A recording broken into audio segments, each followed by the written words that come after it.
too. I just don't know what to do.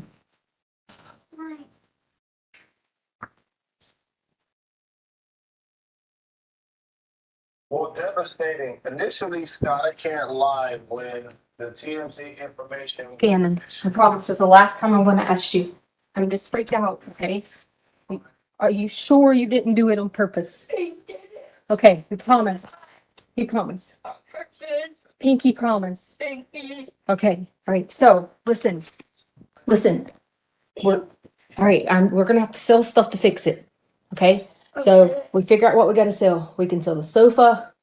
We can sell whatever, because we gotta get it fixed. So, lady, don't be mad at us and kick us out of the house.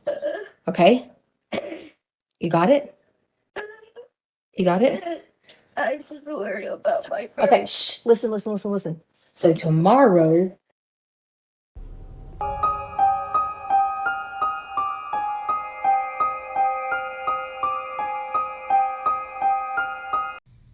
Hey y'all, welcome to Buried Secrets. My name is Jenny, and as promised, here is the Leticia Stauch Trial highlights, updates, and most important parts. This trial is absolutely insane. There is so much information, so many lies, and so many different stories, but we are going to cover this case from the beginning to the very end. I posted a video yesterday that led us up to the start of this trial. If you're not familiar, feel free to watch it. Otherwise, hang on to your horses, because this is going to be one wild ride. Hey! Where are you at? In Hawaii, go! So I'm not going to go into great detail with the state of Colorado's opening statement because he really gave the bare bones of the case, but here's a highlight. You can tell that he really does care about this case. The one place a little boy like Gannon should have felt the safest, his bedroom, turned into, like I said, the stuff of nightmares. That bedroom is in fact where he was brutally murdered. Leticia's attorney gave what was one of the most bizarre opening statements I have ever seen. Half the time he lost me. He went into great detail about what an awful and horrific crime this was, and then he pulled a Jose Baez and went into Leticia's traumatic childhood and how the men in and out of her mother's life abused her. In this case, you're going to see the autopsy photos. You're going to see the photos of when Gannon was brought out of the suitcase. And they're horrible. Horrible.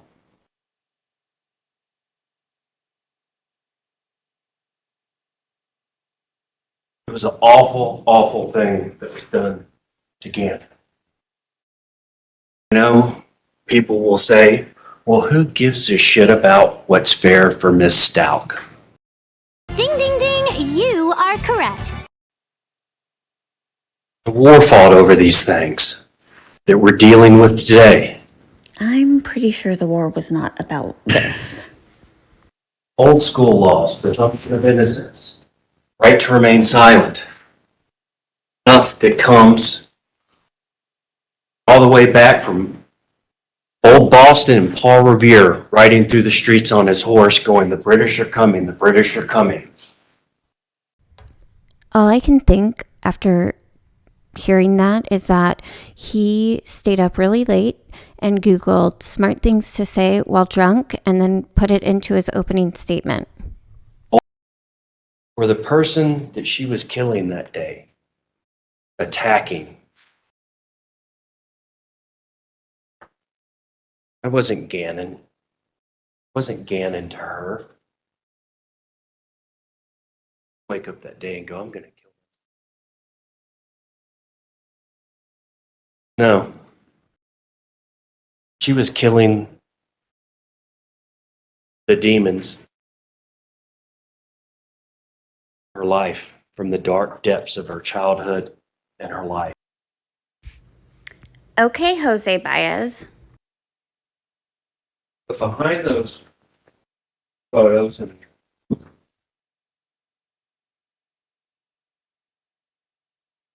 Miles, Stauch, oh, you Yeah, I did. Okay. Ms. Stauch was hiding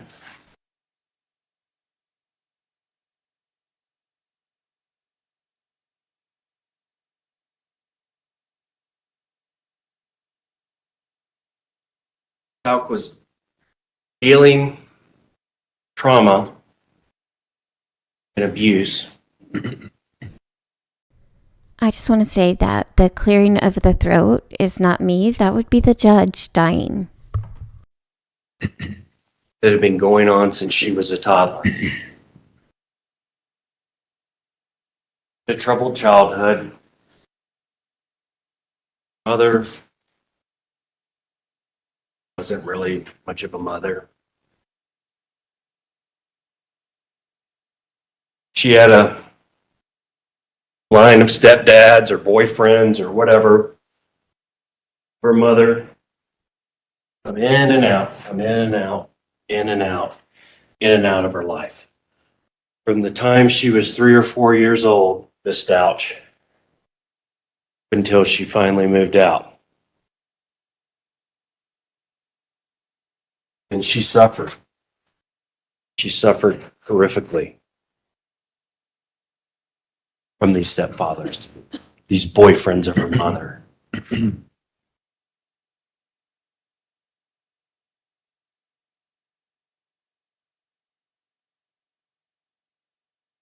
Watched her mother get beat by the boyfriends, physically abused, until eventually the physical abuse these men reserved for her mother eventually trained on Miss Stauch here. Little girl. First, it was just physical beatings, whoopings, emotional abuse, verbal abuse, and then it became sexual, where she was molested regularly.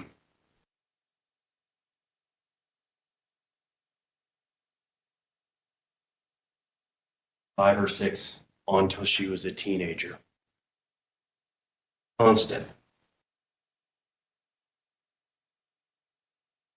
She used to have to sleep in the car out in the driveway to get away, not have to molested and sexually assaulted by these men.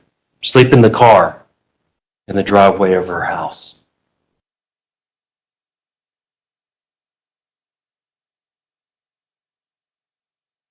And because her mom wasn't around a lot, it's kind of an absentee mom.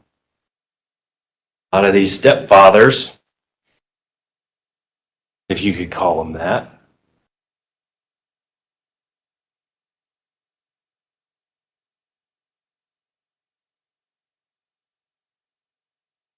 cared for Miss Stauch exclusively.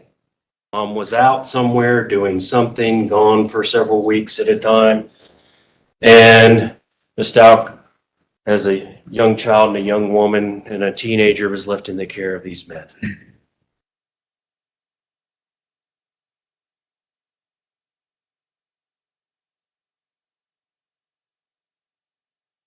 How do you deal with this? You're 6, you're 7 years old. What do you do?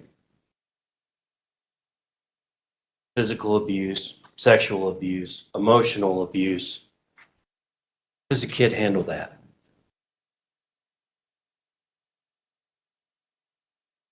Well, a lot of people that have had bad childhoods go on and they're fine. There's some that don't. If y'all are still awake after that, the state then calls their first witness, and it is Albert Stauch, who is Gannon's dad, and he gives an incredible testimony in support of Gannon. Talk about Gannon's relationship with the defendant. How would you describe that relationship? Trusting. I'm comfortable saying I think he had love in his heart for her. I don't think he was afraid of her, or any fear for her.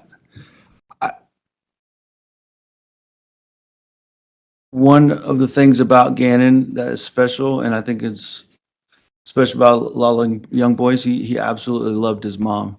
And he had some of that same love for Tisha too.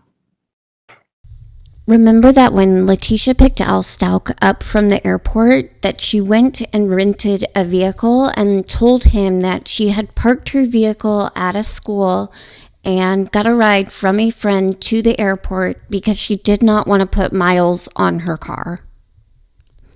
Now I want to jump back to what we were talking about earlier when she picked you up at the airport.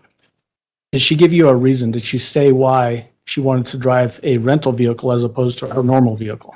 Yeah, her reasoning was we would be doing a lot of searching and driving around looking for Gannon, and due to her vehicle being a lease, she didn't want to go over the mileage on whatever those requirements or allotments were. What kind of vehicle did she rent? A little small. I don't remember. I think maybe a Kia. I don't remember exactly what it was, but it was a small little sedan. What color was it? I believe silver, Was it white maybe? maybe white. You don't have a good memory of that? I don't, because we just parked it in the driveway and drove my truck around. So, which made totally no sense. So let's talk about that. Did you actually own the pickup at that time? I did. Not a lease issue. No, I was paying the note off, but I mean, I owned it. It was my Okay. name. Why was it strange to you, the way you said this earlier, that there was a rented vehicle as opposed to her normal Tiguan vehicle that she was picking you up in? Once again, and I know I've made this statement already about something else, but in these moments when it's an emergency, things like miles on your car don't matter. It doesn't matter what car we drive if we're going searching. So it just, and in the moment, I'm just like, whatever, just do what you want. But yeah, it didn't make any sense. Did she tell you where the Tiguan was? She did. She said it was, so, because I asked, it brings back the memory. I asked, how did you get to the airport if your car's not here? Well, I parked it at French Elementary School, which is where she was employed. And one of my coworkers brought me, or former whatever it was, one of my coworkers brought me to the airport and dropped me off. So just so we're clear, you asked her about that and she told you that one of her coworkers drove her to the airport and dropped her off. Absolutely. Is French Elementary School close to the Mandan Drive address? I mean, it's on the south end of town, but I mean, it's a couple miles away. Okay. Did you ever drive over to French Elementary School to look for that vehicle? I did. Did you find it there? I did not. Did you find that odd? Absolutely. So you were earlier describing an accumulation of things that led you to change your opinion or your mind as to what actually happened with Gannon. Yes, sir. And you said, I think one of the big things was the defendant telling you that her car was at French, you go to French, and it's not there. Yes, sir. Is that accurate? Yeah, that was the key moment when I switched from, she knows more than she's telling me she knows.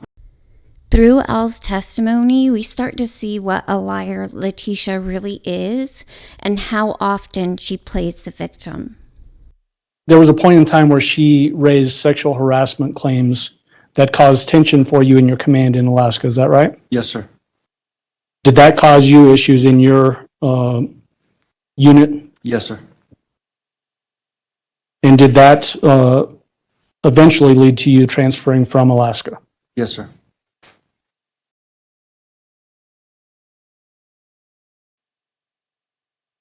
Was there a time when she specifically sent you a text and told you that she was pregnant? Yes. And did that text also include a ultrasound picture? Yes. Did she tell you that she was actually pregnant with twins? Yes, sir. Was that another form of manipulation? Yes, sir. Sustained. You remember the defendant filing burglary allegations in 2019? Yes, sir. How many different ones did she file? I believe it was 2, to my recollection.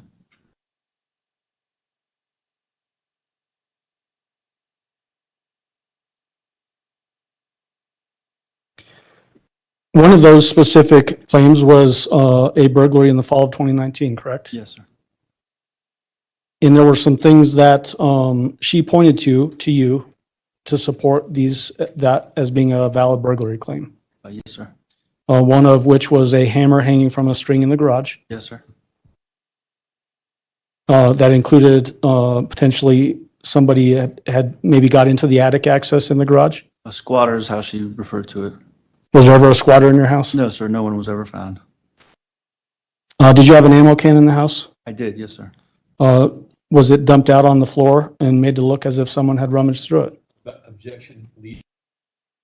Sustained. You can ask him what he found and what it looked like. Okay. Tell us what you remember about this ammo can. In this specific break-in allegation, the ammo can, I kept it, I think next to the bed or under the bed or something, and it was open and dumped out like somebody had been rummaging through the ammo can.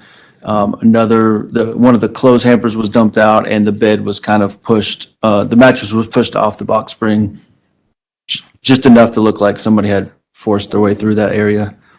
Did the defendant tell you that that was another piece of evidence or sign that there had been a burglary in your house? She did. Was there also a gunshot claim? There was. When you fire those weapons, does the slide automatically slide back and eject the shell casing? Ejects it and then loads the next round into the chamber. Did you ever see any evidence that that gun had been fired in that window well in the basement? No, sir. Did the defendant ever admit to you that she made up those burglary claims? Yes, sir. What did she say? I don't remember specifics, but I don't know how much you want me to elaborate, but I had to do some digging, and eventually I found out that most of the stories she had told was just not accurate, and then she finally admitted to making up the claims of break-ins. I don't remember if she gave a reason why either. In your mind, was that another attempt or attempts at manipulating what was happening in your relationship? Absolutely. Now Al describes his last moments with Gannon, which are absolutely heartbreaking. You mentioned going up to DIA on January 25th after having dinner and all that sort of stuff. Is that the last time you saw Gannon alive? Yes, sir. Did you say anything to him? Yeah, he was, we were at the top of the stairs, and I was getting ready to leave with Mom, and me and Gannon were at the top of the stairs, and I just gave him a hug, and I always used to rub my fingers through his hair, and just told him I love you, and something I would always tell the kids when I had to leave or when they would go back to their mom's house was like, you know, you're always going to be in my heart, and I'm always going to be in your heart. And I'll see you when I get back. And he's like, okay, Daddy, love you, and I'm going to finish watching Pokemon. I remember it like it was yesterday. Yep. All right, y'all, so now we've reached the phone calls between Leticia and Al Stauch. And these phone calls are very long, but in them, Leticia gives a very detailed version of events, and in the following phone calls, she gives a very detailed change of story as she's caught in her lies.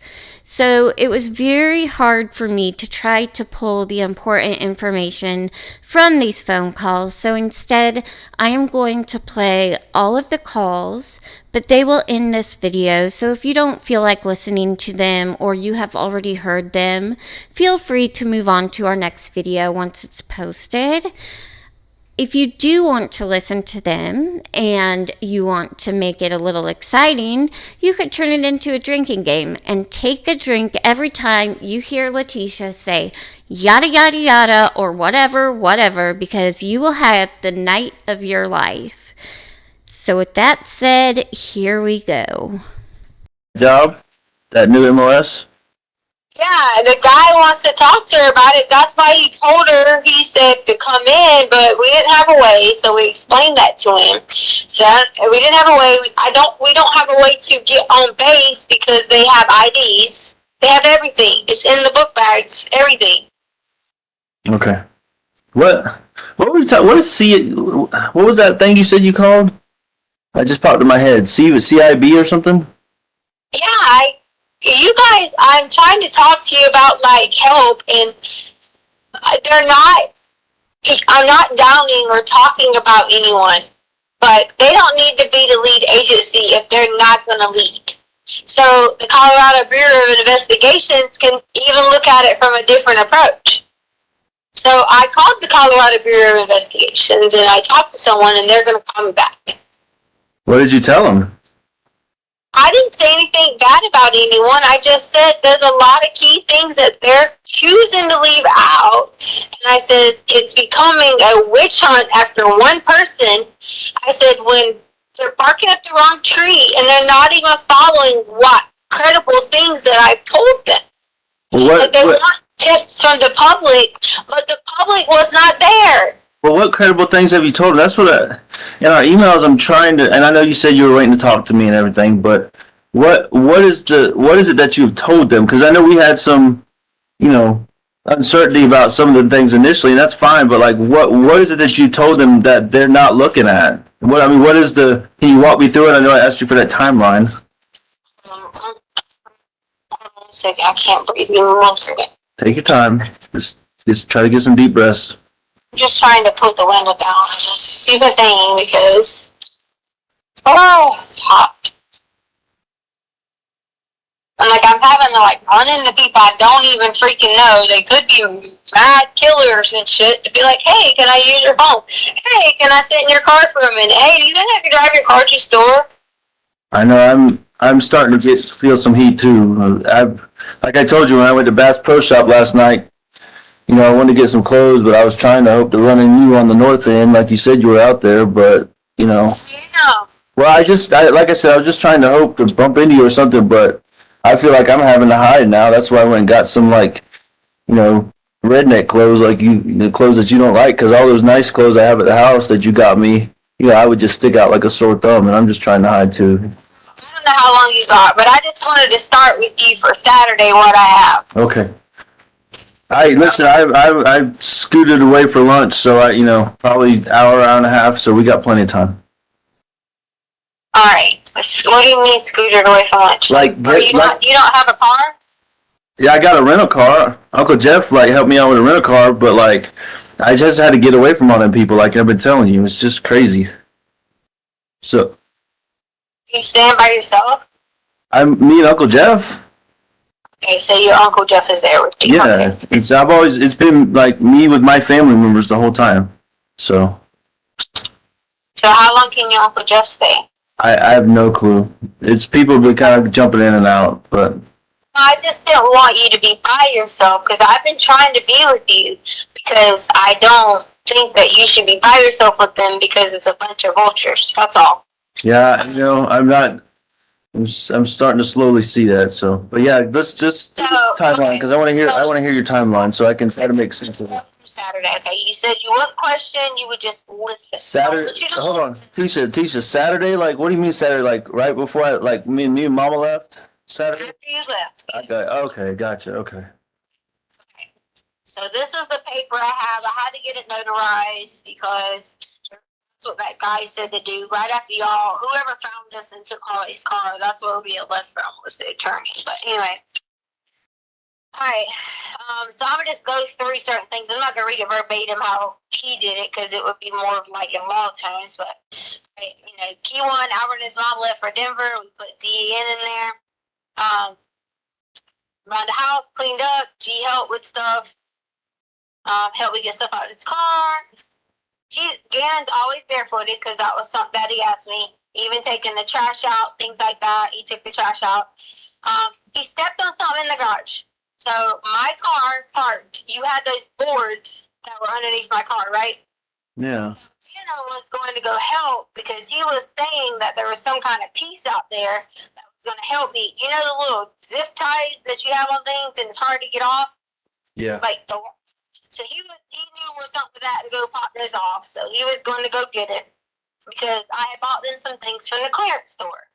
All right, so Gannon cut his foot on those boards. We flipped the boards over because we were freaking out because I was like, oh my God, your daddy said don't get oil or anything from your car leaked on those boards. You know what boards I'm talking about? The 2x4s that I have Like that you drive over to park in the garage or whatever? Yeah.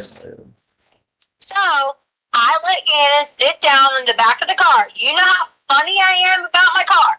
But also, we just bandaged it up, whatever. All we did was stick a bandage on it, whatever. And I said something to him about, Gannon, you gotta quit coming out here barefooted, which I do the same thing. I take dogs out barefooted anyway, freaking Yeah. cold weather. Hey, let me ask you. Hold on. Wait a second.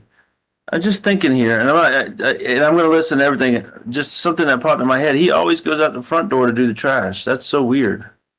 But he was helping me unload. Like, I had bought them a bunch of stuff in the clearance store. If you look in the garage. I got you. Okay, I thought you said take out the trash. I'm sorry. Let me explain this to you. There's 2 bags that was put in the garage because I have put a bunch of stuff in there.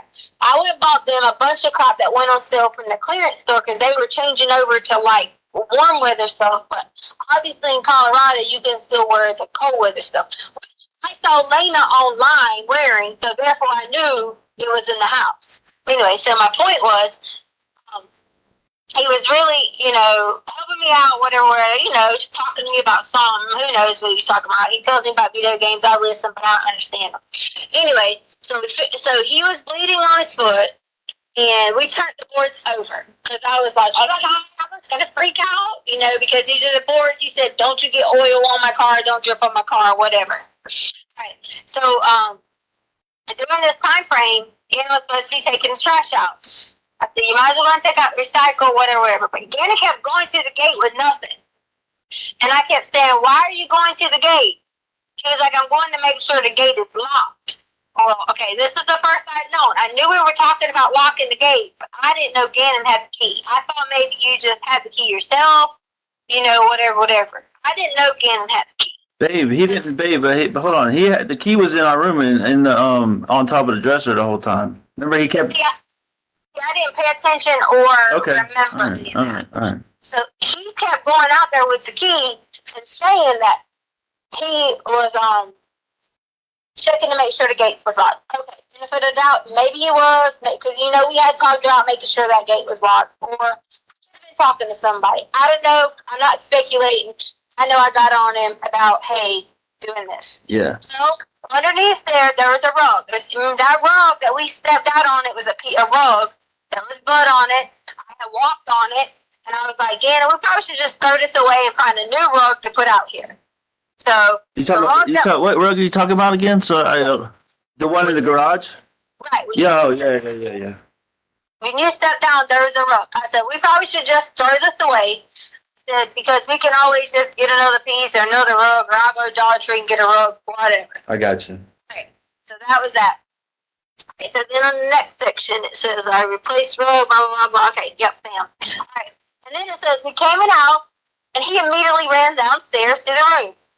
So then I kept going down there, because his door was locked. He said he was keeping Lena out, which, again, I didn't question, because they always get where 1 minute they want to play with each other, next minute they're like, get out. Okay? So then I sat on the sofa to put on the Peloton shoes because I was going to ride the bike again because my friends had said they were going to redo a later time that we could do the bike. Gannon kept coming in there saying, are you going to stay here? Are you going to stay down here? Are you going to stay down here? So I took it as if he was like excited I was going to stay down there and, just be able to run around and do whatever. But then I had to go upstairs and help Lena, yada, yada, yada.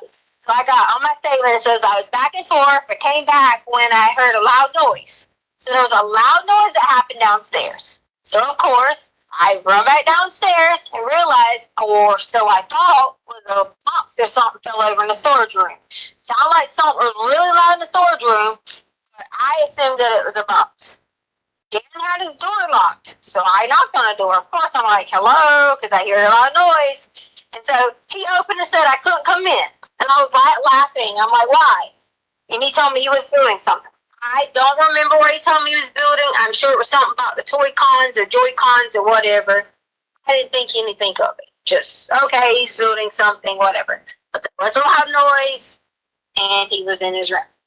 So then, he said his stomach started hurting a little bit or whatever. So I told him to come upstairs. I had some special ice cream. I had these Pedialyte pops. I had already went and bought them because I thought, this time of year, this is when I got the cold last year, I'll take them. So I let him take the PDF pops or whatever, and he took some Miralax. So that was a normal day for Saturday. Like, you were already, going on. You probably already got the plane. We all laid down, yada, yada, yada, right? Right. We're about Saturday. Yeah. Crystal. Sunday, all right? Sunday, we talked to you in the morning. Remember I told you, I sent you a few messages, and I was like, hey, we might go on a hike, whatever. Everyone's going to get dressed, Then suddenly we saw the news about Kobe Bryant. So then, of course, that delayed it because I'm sitting on the sofa crying, trying to figure out, like, oh my gosh, Kobe died. Is this true? Remember, I messaged you. We talked back and forth about it, whatever. Yeah, I had just gotten to the airport at Lawton when you told me that. Right. So Gannon hadn't talked at all. I mean, Gannon didn't know who Kobe was. Or maybe he knew from, hearing it, but didn't really know who Kobe was. He just noticed that I was sitting there, crying, oh my God, upset. And we were sitting there talking about it. So I was telling him that, hey, Kobe has a lot of daughters. He only had sisters. Gannon went over the whole, I don't want you thinking this is irrelevant because I want you to think of anything that I say that might have triggered something. Yeah, right. I'm listening very closely. So then we were talking about the daughters, and I was like, yeah, he always wanted a boy, but he never could have a boy. He had daughters, blah, blah. So then I let him in on a little secret, which I already told you over email what it was. Okay, I don't need to say it again. You already know. So me and him were talking about that. He was kind of like, really? And I told him, I said, yeah, I lost a lot of babies. I said, it was kind of hard. I said, you want one thing and it don't ever happen. I felt like I was in a situation to talk again about this because we're over here upset crying about Kobe. And so I was like, I'm telling you because I know that you'll be able to pray and keep a secret. And we were like, kind of being silly about, this is a secret we have between each other. We'll tell Daddy, yada, yada, yada. So we sat there and talked about that for a little bit. So then Holly got called into work.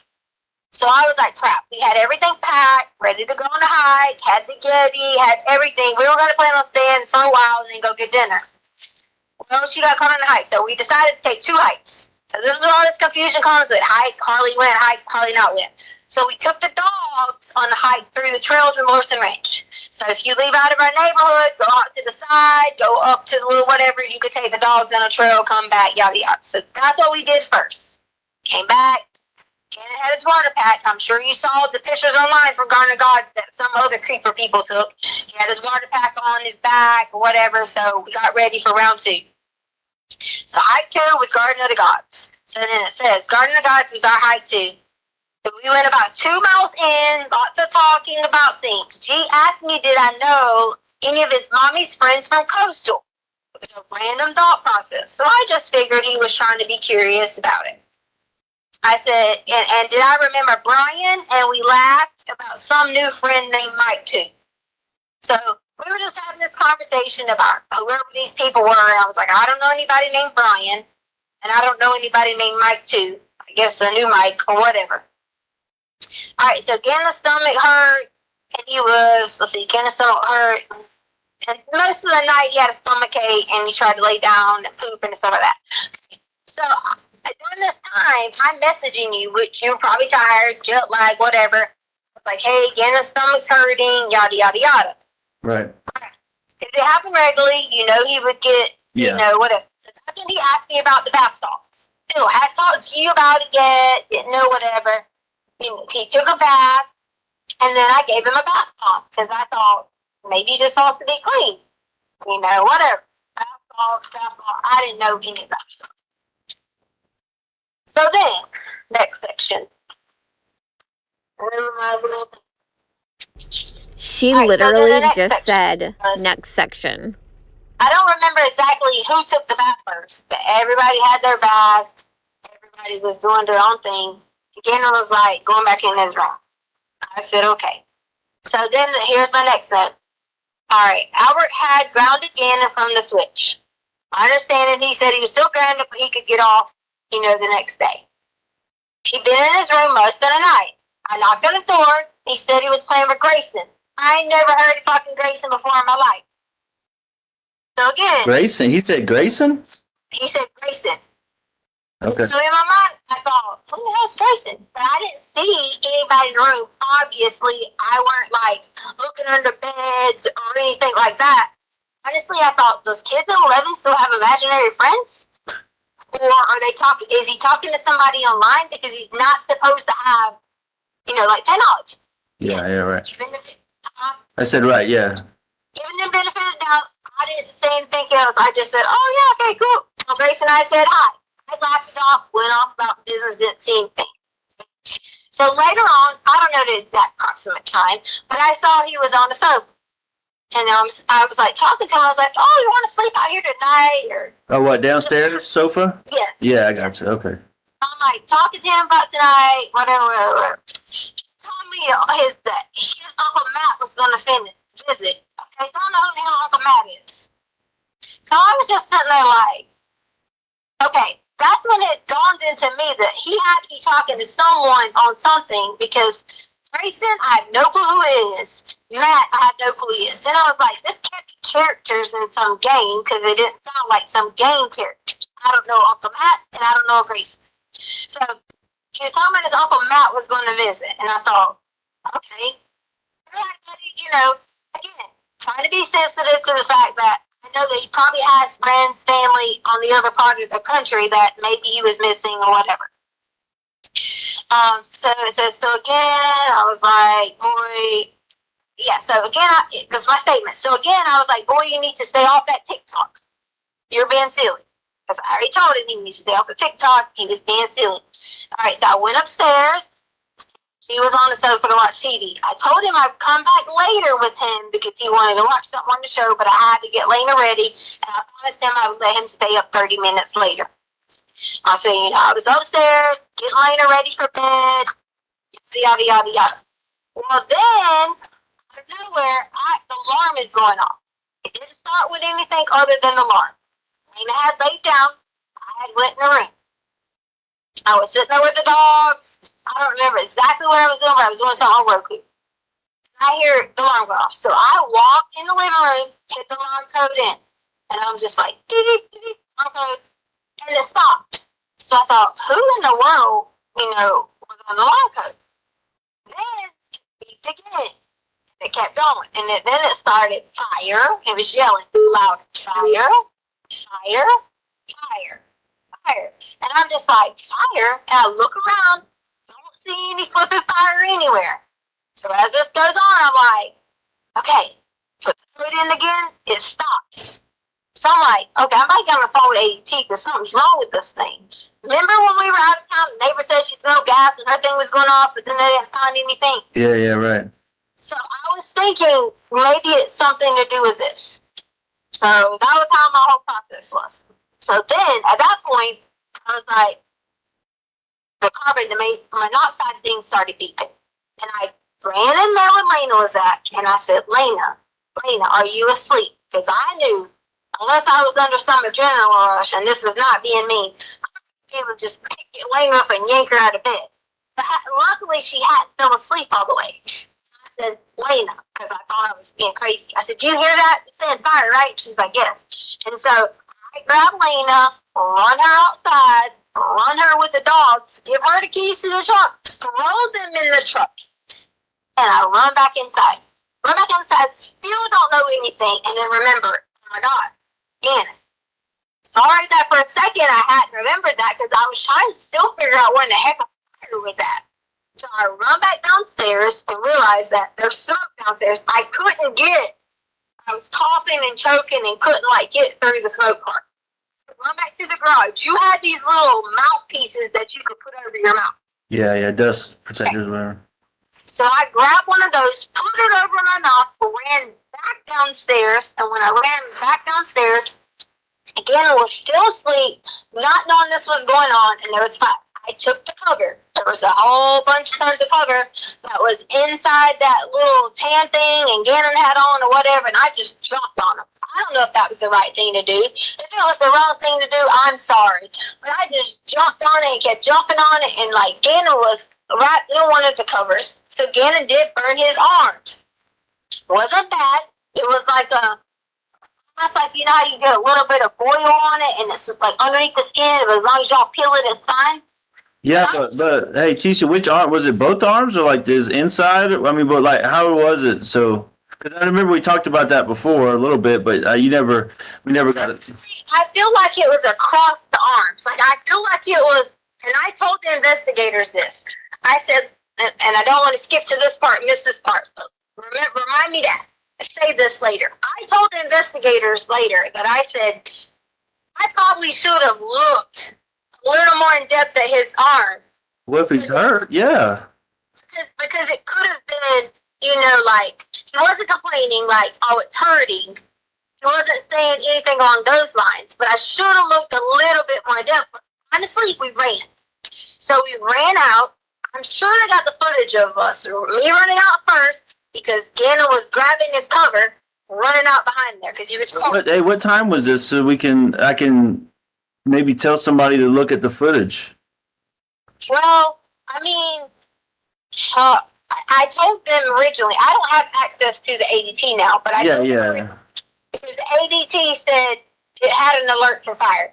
So I would imagine whenever that alert went off from ADT, it would have been within that few minutes. Yeah, like, fine, I got you. 15 minutes. Hey, tell me about it. So I'm really concerned about these burns because he's freaking hurt.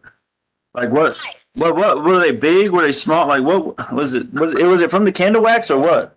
Let me get to that part. It's not going to worry you in a minute when I get to that part. Okay, because I'm freaking out right now. Because I understand. So when he runs to the car, he runs in because I'm running. He's running behind me. I jump in your truck. The only reason I jump in your truck is the keys were laying there. Okay. I jump in your truck. He jumps in on the driver's side. He's screaming, crying, whatever. Elena's in the back seat with the two dogs. We turn your truck on, and we drive the hell off. Don't ask me why we drove off. I was freaked out because I was like, oh my God. Like, it was the carbon, it was the smoke was more scary and terrifying than actually the fire. So, okay. What we did was we drove around the block, and I kind of had to be like, okay, what do I do? A, do I need to call the police department? B, does anybody need medical attention? So then, we go back in the house. Lena's freaked out. I put Lena in our bed. I said, Lena. So you drove around for how long and then came back? No, I drove around the block. Like sorry. I didn't hear that. Yeah, I didn't hear that. I'm sorry. Yeah, I drove around like the block, like Wando, that area. Yeah, I know. Pull back up in the drive. You didn't have much gas because I hadn't put gas in your car yet. You didn't have much gas. Right. My process of driving was thinking, oh my God, like I was in shock. So I pulled back in the driveway and parked. We all get back out, go inside. Lena's freaking out, crying. Lena and I are standing there looking at Gannon. At that point in time, I didn't see anything on his hands, arms, or anything other than take your hand where you're holding your phone and look on the insides where the edges are. That part right there had little bubbly spots. Okay? So they had bubbly spots on both sides of his arm. And I think that was from when he grabbed the cover and I was trying to grab him up and he came down with me with the cover because he was like latched onto the cover. Yeah. And I was trying to grab the whole cover to put out the fire. So from the inner parts of his arm had these little bubble spots.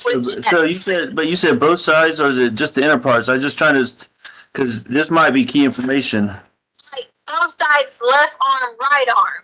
I got you. Okay. So both sides of both arms?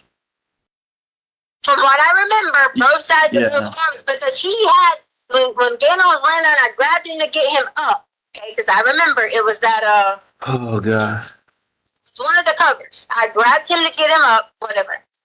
He gets in the car, whatever, we're talking, he's explaining to me that he thought I was coming, and he was grounded from the switch. So he thought I was coming, and when he thought I was coming, he knocked over the candle.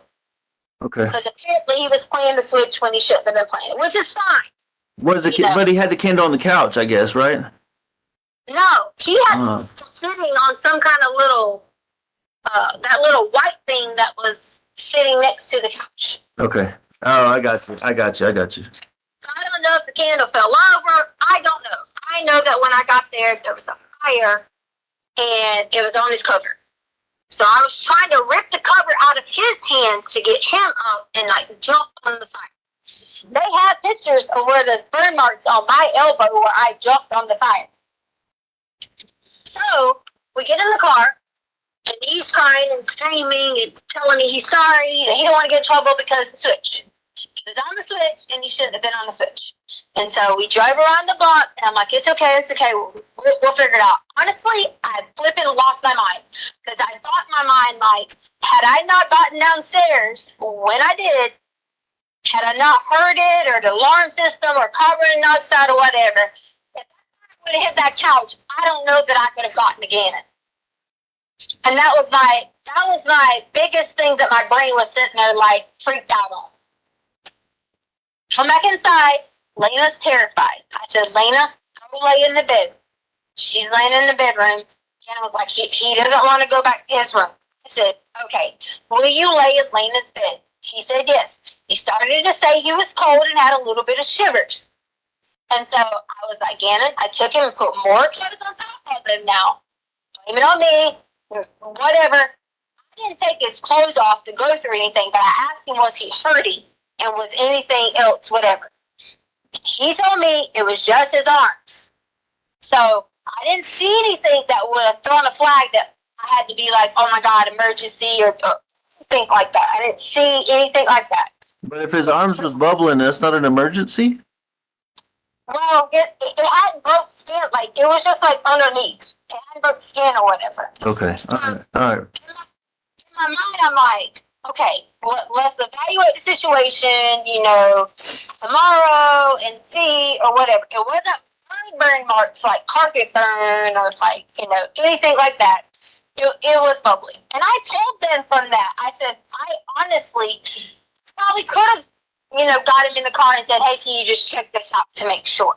Because I was, in my mind, in his arms, I didn't see it as a bad thing. I just knew he was like, it's not hurting. We put aloe on it, and I assumed, okay. So then we put on the long sleeve shirt on him because he said he was kind of cold or whatever it was. He lays down in Lena's bed. Lena sleeps in my bed, our bed. Charlie comes home. I go in, and I had already prepped Charlie for what was going on. I was like, hey, don't panic when you get here. I was like, there's smoke, the house is smoky, Gannon, this happened, yada, yada, yada, yada. Lena was scared to go to sleep, so we both went in there and checked on Gannon. We went in there, we gave him water in Lena's bed. We gave him water, we set him up, we were like, are you okay? He was more scared of anything.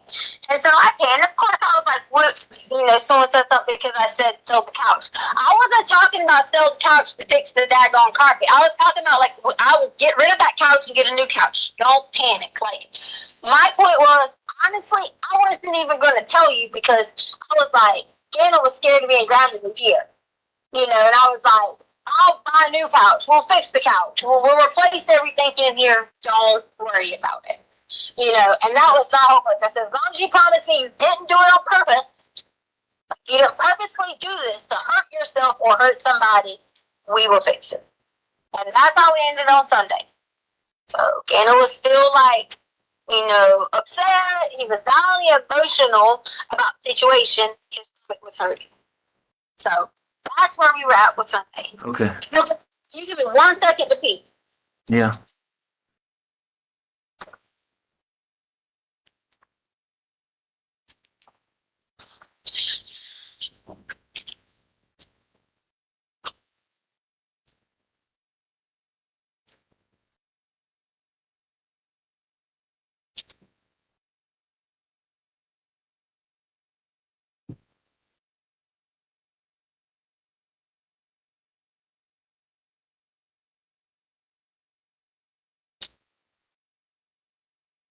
Okay, I'm back.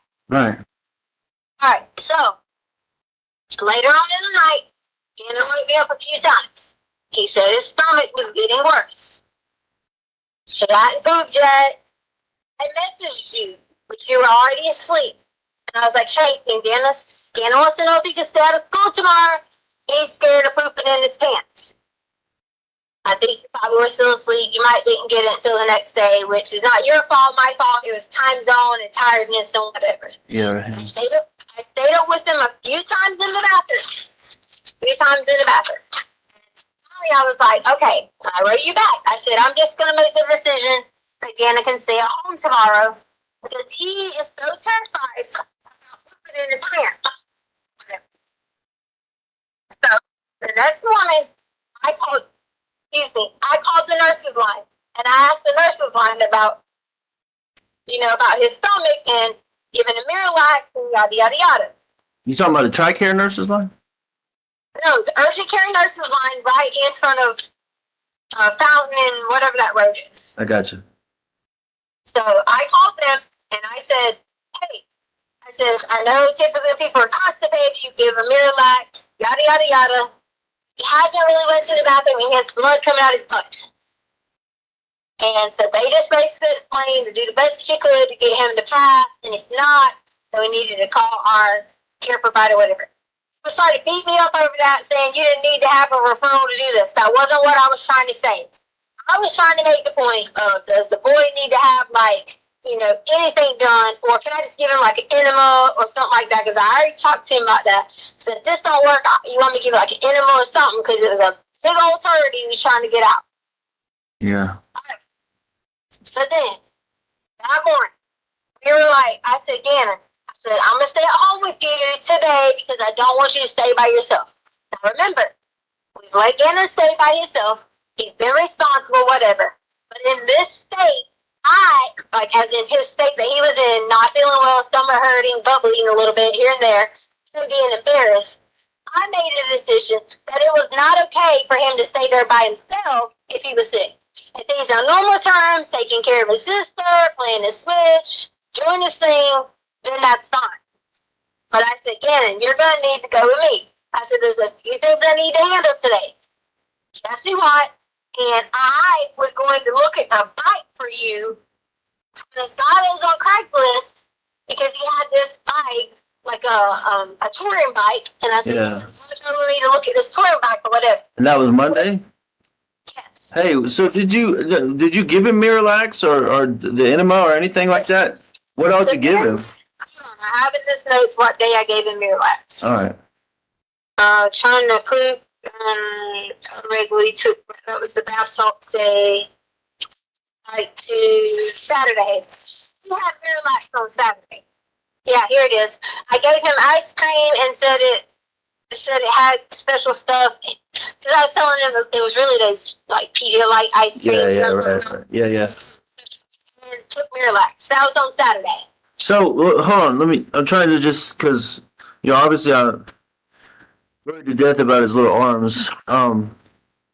Did you rub any cream on it or give him anything for the pain or did pain medicine or anything like that to help him? I gave him pain medicine because I didn't have any pain medicine to give. What I gave him was the aloe that was in our bathroom, that green aloe. We even made a little silly joke about it because he wasn't hurting. Remember how I was wrapping Sadie up with the little thing? Yeah. I wrapped it around his arms too. Oh, yeah, the little bandages or whatever. So I put the green aloe on it, and I said, you can, or do you like Sadie? And we laughed about it. Yeah. Laughing about it, being silly. Yes, it hurt a little bit, but being silly about it on his arms. So he, you didn't give him any, children's Tylenol or anything? I didn't give him any kind of, he wasn't saying that he was hurting in any kind of pain to give him any kind of Tylenol, to give him anything at all. And if you feel like that would have been a lapse in judgment on my part, then I'm sorry. No, I'm just trying to sort through it. I know how both of them are about, every time they scrape their finger or something, they want a Band-Aid. So I would have just assumed that if his arm was all bubbled up, did his arm stay bubbled up until the next day, or was that did that go down that night, or how that's worrying me too. Okay, so to get to the next part, Gannon started to peel it. Wait, when? When did he start to peel it? Gannon started to peel it because I guess he was either asleep, I don't know, anxious, I don't know. Monday, he started to peel it, Okay. peel his skin. Yeah, Monday morning or whatever. Again, I swear to Jesus told detectives this. I said he started to peel it. When he started to peel it, it had I don't want to say like, not gooey stuff or whatever, but it's almost like it was like popping it type thing. And I said, Oh yeah, like a blister or something. Yeah. I said, listen, I said, if it gets worse, we're gonna drive straight. Okay. And that was already the plan. That's why I didn't go to school. I said, if it gets worse, after I put all that stuff on there, whatever. I'm not that type of person where something happens immediately, run to the hospital. You know, you and I've had that conversation before where you would say like, every little thing, Lena ran to the hospital. I was trying to evaluate it to see, as long as he was talking fine, normal, acting normal, I didn't see at that point in time that he was under any kind of pain. I got you. Or say that to me. Okay, all right. That was a lapse in judgment on my part. I apologize.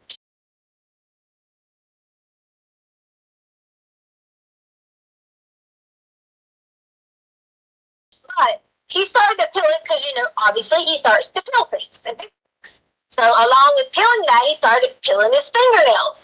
So, and I'm like, that morning, I sent you a picture of Gannon laying in bed on Monday morning to your phone. Yeah, right. Gannon was laying in the bed, whatever. I went back in there, checked on him, gave him some more water, made him drink some more Pedialyte because he wasn't eating because he was so upset. And that's when I noticed he started peeling things, like on his arm. And I said, and at that point in time, which I told you, like I told them, Gannon had blood that was on his arm and on the side of his wall. I guess from sleeping through the night, whatever it was, peeling it. Because we toted him back down to his room after Lena decided to go back to her bed. On the side, you said on the side of his wall? You never told me that. No, I told detectives this. Oh. You never talked to me about this. Okay, fair, fine. I mean, I'm just, this is new. I've never heard that before, so now I'm even more worried about him. So they should have told you this. So then I went in there that morning, sent you a picture. I said, Gannon, why do you have blood on your wall? I was like, it wasn't a lot. Don't panic. It wasn't like. Oh, so it wasn't like a lot, like all over the place. It was just like a little streaks or something. Oh. I said, Gannon. Says, did you peel those things? Yes, he did. I said, okay, here's what we're going to do. We're going to re-bandage your arm. I says, and if you're feeling bad or it starts bleeding, you get a fever, anything like that, I says, as soon as because I was going to go talk to the man about the bike. Right. He says, you have to go there first. You want to go to the hospital now. Of course, maybe I shouldn't have asked the kid that, but based on my judgment and what I was seeing with him, I didn't think that he needed to go right away. We went on about our business. And I said, if you start to feel any pain or hurt or whatever like that, we'll just drive to the base. We'll explain to them what happened with the fire. We monitored it through the night, so on and so on. That was our intent. That was the plan the whole time. Everything. Nothing wavered from doing that at all. Gannon asked me questions. He was just like, why does this happen to me? Why do I always get hurt? Because, you know, he had hurt his foot on the boards outside. And I said, Gannon, we're going to figure all of it out. Don't worry about it. We will replace it. Okay? So Monday morning, after all this, I was like, Gannon, we're going to go find, which I probably shouldn't have said to him that he would have known that it was on him. But I said, we're going to go find someone to replace the carpet. He says, and then we'll get it fixed. We won't worry about it. We'll monitor your arm through the day. Yada, yada, yada. I said, we're going to go get some coffee. Just hang out. And I said, there were some things I need to get for the pet store, and we need to go meet the guy about the bike.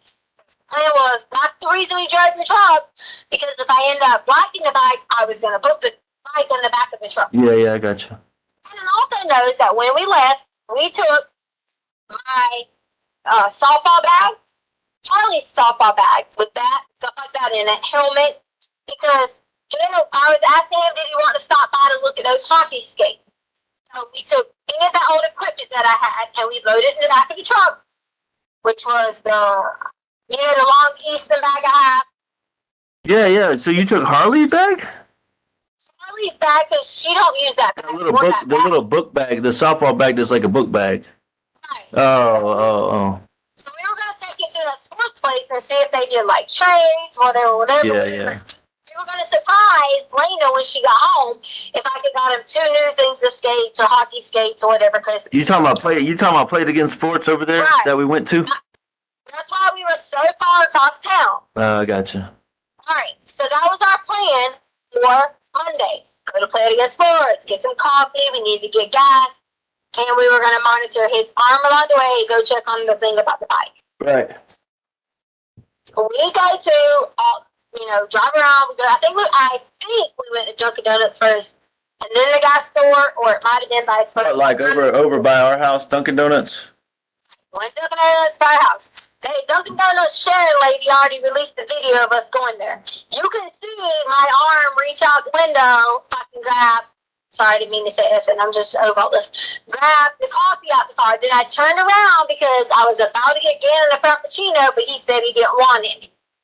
So then we drive off from the Dunkin' Donuts. So then we drive from the Dunkin' Donuts, and we go up. I turned 87 somehow, but meant to turn on 25. Needless to say, I went up the bar. 80? You mean 85? Yeah, 85, 87. Yeah. Oh, okay, all right. I went up towards Nevada, which is where, like, Holly gets her eyelashes done, that type of area. Well, like past, wait, you talking about past Walmart and all that? Like not towards Fountain, the other way, right? Where the roads, okay, remember where we went to the recycle at before and the road split? Yeah, way down there close to, yeah, okay. But that's towards Walmart turn. Yeah, okay, I got you. Okay, so that's the route that I take, which I'm sure they had because I'm not hiding anything from them or the GPS that I took. So I went that way first, and I realized I was like, oh crap. I was like, I probably should have got on the other exit because I really didn't know.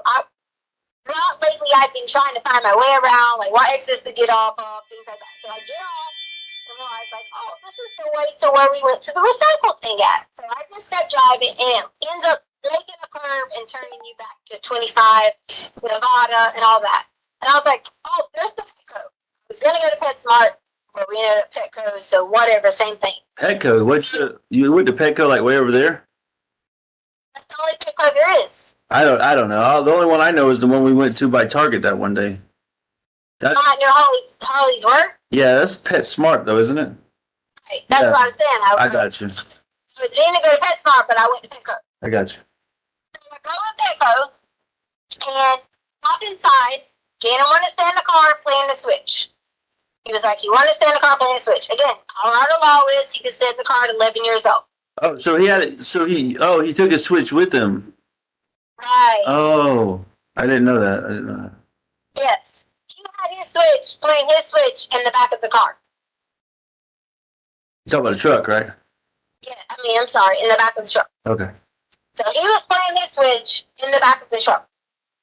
Well, I went in the first time and yada, yada, yada. I was going in because Sadie has been having, like, I don't even know what it is. She needs to get her vet paperwork so I can get her checked. I didn't know girl dogs have, like, periods or, like, stuff come out. I didn't know all this. So I walked in and found these little pads that they had. And I'm, like, looking at them, whatever. And I set the phone down because I'm, like, and my mind is so blown that dogs have this. So I'm like looking at it, freaking out, thinking, okay, should I get these or should I just call the pet, the vet? Maybe it's just something weird coming out of her body parts or something like that, whatever it may be. So then, go back up to the front, look around. I look out the door several times, and these people I know have said, she was suspicious looking out the door. I was looking out the front door just to make sure nobody was at the truck because Gannon was in it. That's all. It was just, he was in the truck, and what if he needed to get out pee or, whatever. That was the only reason I kept walking back to the freaking front door just to make sure he was fine. He was in the truck. So then I get 3 outfits. God forbid I got 3 outfits and only had 2 dogs. Because, of course, this is what these people talked about. I got 3 outfits, checked out, walked out, got in the car. From there, we were going to go to the Play It Again Sport. But wait a minute, why were you so? I'm kind of confused because like you said you were worried about him getting out, but like we've gone to the gas station and like he's never tried to get out of the car. So what was I don't know. Maybe that's nothing, but what made you freak out that day? parked on the front row. I was parked a little bit off. So, like, if he needed to get out and use the bathroom or he was looking for me or whatever. Okay, all right, yeah. I was just, that kind of was weird because, like, he's usually, he does what we tell him, stays in the car. But anyways, go ahead. Right. But not Albert. Exactly, he does. Just like I told you, he could have stayed at home on a normal basis. But he wasn't feeling well. Yeah, So I was fine, I got you. what if you had to poo? Whatever. Yeah, I was just trying to be a good parent. That's it. It wasn't no I know. looking in the car. I got you. It just was weird that you said that, but it's okay. I'll just go ahead. So I went on, got the thing, checked out, left. I don't remember if we stopped at another store in between there or what. We were headed to go to the Planet Against Sports, and we were headed to go talk to the dude about the bike. Well, they had my phone, so they can see that the guy wrote the back about the bike with the pictures, and I was asking about prices and yada, yada, yada, yada, yada. And I was like, I didn't want to go to the man's house with the bike, without, I wanted it to be legit, I got me in the car, and not only had me in the car, I got Gannon in the car. So I thought, I need to, I need to make sure this is legit. So I'm like, send me a picture of the bike. Can you call? Can you whatever? And he wasn't acting like he was wanting to give me information that he could meet me at a safe spot to go look at the bike. So you weren't going to go to his house or something? He was just going to meet you in general? I told him messages that I didn't want to just go to some random person's house, and that's probably why they're looking at this whole Douglas County thing, because he lived almost at Douglas County. Okay, that does sound sketchy. That was probably a good decision, so. Yeah, so again, in an open book with them. They took my GPS and everything. We got to Douglas County, and me and Gannon was talking about it, and he was like, do you know this guy? And I was I missed the part. You said, so you went to Petco, but you said you were going to play it again. Did you never go to play it again? I forgot. We didn't never make it to play it again. That was on our agenda, but we were trying to go for the bike first. Oh, okay. Sorry, I got confused. I'm sorry. Okay, the bike was a priority first. Okay, so I was gonna go out to meet the guy with the bike, and somehow they have my email. They subpoenaed all that. They can see the information coming from the Craigslist. Okay. Oh, it was Craigslist. So someone had something on Craigslist. Oh man, that's sketchy, isn't it? Yeah, I don't trust that shit. You there? You went and bought wood and stuff on Craigslist. Yeah, I mean, for you to do it, and Craigslist, I never trust that shit because they always have those sketchy people doing, I don't know, stupid stuff like meet and greets and stuff. You always told me about that, remember? Yeah, but this was just a bike for sale. Okay, I'm just saying, I'm worried about you and my son's safety. That's what that's my point. That's why I realized, I said, well, we rode through, okay, so when you go up Palmer Lake heading to Douglas County or whatever, we went that way. It was supposed to be that the guy had a warehouse somewhere between the Palmer Lake area or whatever. What, a warehouse of bikes or something? He said he had a couple bikes that he used to do riding and touring and stuff like that. Like those bikes I was looking at doing those rides, like through Alaska or whatever? Right. Okay. So, get out on this road. So, if you're on, I want to say it's exit 165 or 163. Okay, I think that's what I want to say the exit was. Oh, on 25? Right. Okay. Yeah. So, you know how you're going to, before you get to Castle, it's where we went to take the, remember how traffic is backed up? You can take that back road. Oh yeah, before you get to 182 where the outlets are or whatever. You can take that back road. Yeah. The Castle Rock. Yeah, I got you. Okay, so it was off that, but to the right side, not to the bougie side where the boonies and stuff was at. It was off that way to the right side. So I originally got off. And again, they can see this on my GPS. I got off, I went left, and went down that little hill where the little people were at. And I thought, this can't be the right way, because he was saying something about signs and all this. Turned around at the little, woods or whatever, came back up, went across the street and realized it was on that right side. I think it's called like Palmer Lake or something like that. Supposed to be looking for this place, still didn't see it, and then it ended up being like all mountainy and dark. I say dark, it wasn't dark in the day, but like, Yeah, like dark. woods and stuff. Yeah. We turned around, left out of there, and I was like, well, this doesn't even look too great. Again, let them go search that area all they want to. They're barking up the fucking wrong tree because all we did was went through there looking around and trying to figure out where this warehouse was supposedly at. So you were in the truck or out of the truck? We're in the truck. Oh, you had me worried. I'm like, you're out of the truck in the woods looking for a warehouse? No, it was just driving through there. It was like down, around, up, around. Mount Colorado has all these mountains and shit like that.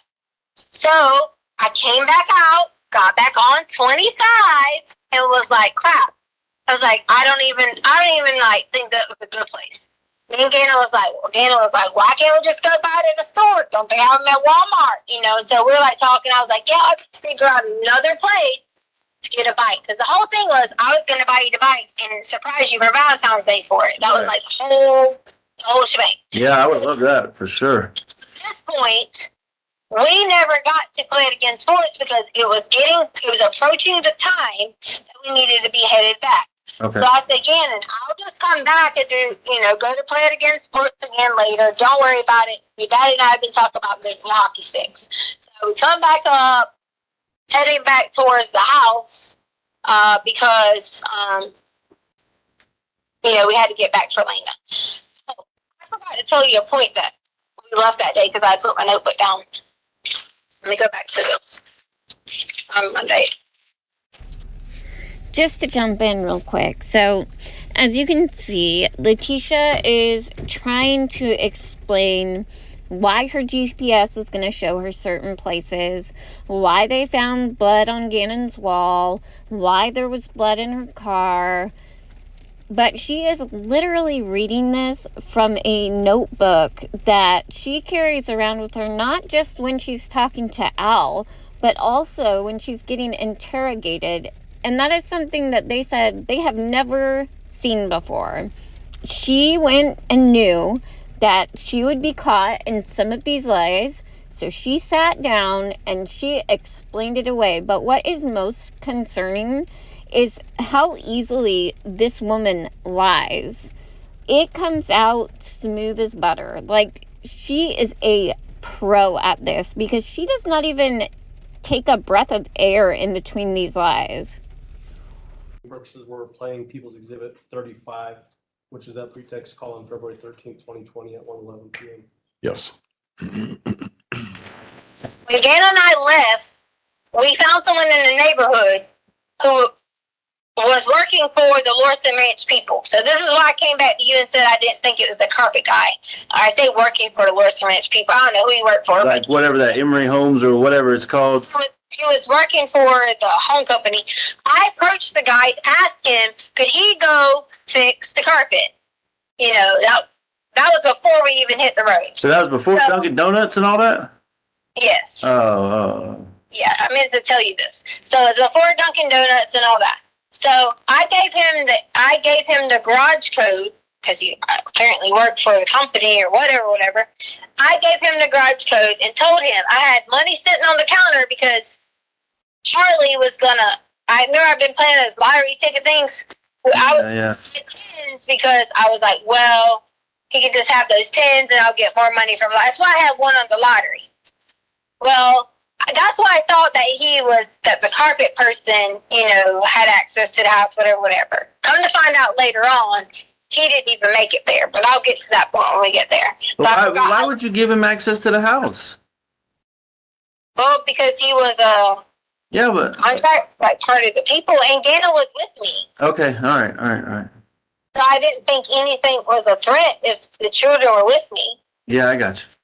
Someone was going to come in or whatever. But that, you know how I am about that stuff too, right? I mean, that's. Anyways, I don't want to stop you. Just that kind of worries me there. But go ahead. You there? didn't give him a code to be any kind of whatever. No, I mean, no, I was trying to get the carpet fixed so the boy could not be so upset. I got it. I just don't like, you know how I am. I don't like have people having access to our house and stuff. But, whatever, just go on, because I don't think that's a big deal, so. Anyway, so back to what I was saying. Sorry. I wanted to make sure I didn't leave out that point. Okay. So, fast forwarding on, we have to hurry up. We have to get back because I knew that Lena would be coming home at some point. The original plan was we were going to go pick Lena up. That was the original plan. But like, hey, we're going to go eat sushi tonight because everybody been talking about eating sushi. Yeah. Gannon wanted to stay at home. And I was like, no, Gannon, you probably shouldn't stay at home. You still aren't feeling the best, whatever. You should not stay at home. I said, so we're all going to eat sushi. If you don't like it, you can just get rice, chicken, yada, yada. So that was our plan for the day. We get home about, I don't know what time the alarm got set off. 2:30, 2:45, whatever the whole crap is. Okay? Well, I noticed that during the time frame, I set the alarm to alarm away. And I have it from the ADT. Okay. When we left. Somehow, during some point, the alarm changed from alarm away to alarm stay. What point? I had all this, and which was on my phone that they took. Oh, okay. All right. So, I called ADT, and I said, hey, what are the steps in alarm going to arm away to arm stay? And they instructed me that if the door was not open with a sensor, it could have been that you accidentally set the house to alarm away, and it would have went to arm stay if it noticed movement that was already in the house. Oh, I got you. Right. But there's a sensor on the garage door. Right. Okay? So keep this in mind. There's a sensor on the garage door? I know, on the door coming in from the garage, there's no sensor. No, you said there was. So, there's not. I didn't think there was. Yeah, I was saying there's no sensor. I might have said it so fast. I was saying there's no sensor. Okay, sorry. I misunderstood you. I'm sorry. So, either you can come in, you could set the alarm to arm away, and you can walk in through the garage, and it will immediately go to arm stay. Or, you can set it to arm away, and when the dogs move, and it will go to arm stay. As long as that back glass door wasn't triggered, and that front door wasn't triggered, it will not change. Okay. So, all right. keep that in mind, okay? So, this whole thing about your neighbor, he got paid $5,000 to release this video. It's a proven fact, okay? It's already been looked at by tens of thousands of people, and it's been investigated that Gannon Stauch got out the other side of the vehicle. Okay. All right. Shadows, movements, infrared, whatever you want to call it. Gannon got out the other side of the vehicle. Okay. So, okay. All right. So he's Go ahead, he's home with you now, is what you're saying. At this point in the timeline. Yeah, so it's like maybe 2:45 or 2:30. I'm not sure exactly, but in that time frame before Lena got home, I'm getting out, going in the house, or whatever. Gannon goes in, and Gannon goes straight to his room. I go upstairs because I was like, had wanted to try to get on that Peloton the other night. Didn't get a chance to. Put my headphones on. Yada, yada, yada. So I'm in there. Gannon had asked me, that you said that he could go with a friend. You then text me, I don't know exactly what time, but at some point in time, you had told me, don't let Gannon go with a friend or something. Yeah, right. Gannon came back and said that you said he could go with a friend and come back later tonight.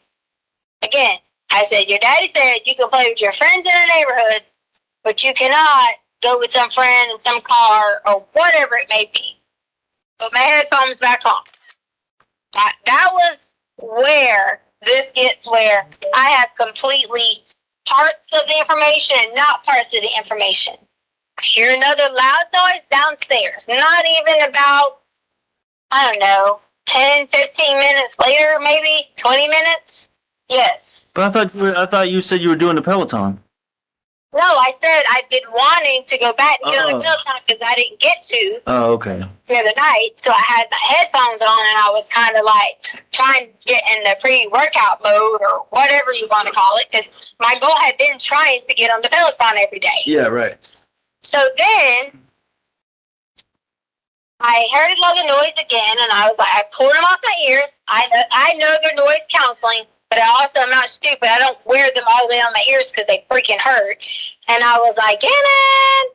Didn't hear anything. And I just thought he's down there bumping and flopping and, doing his thing, whatever it may be.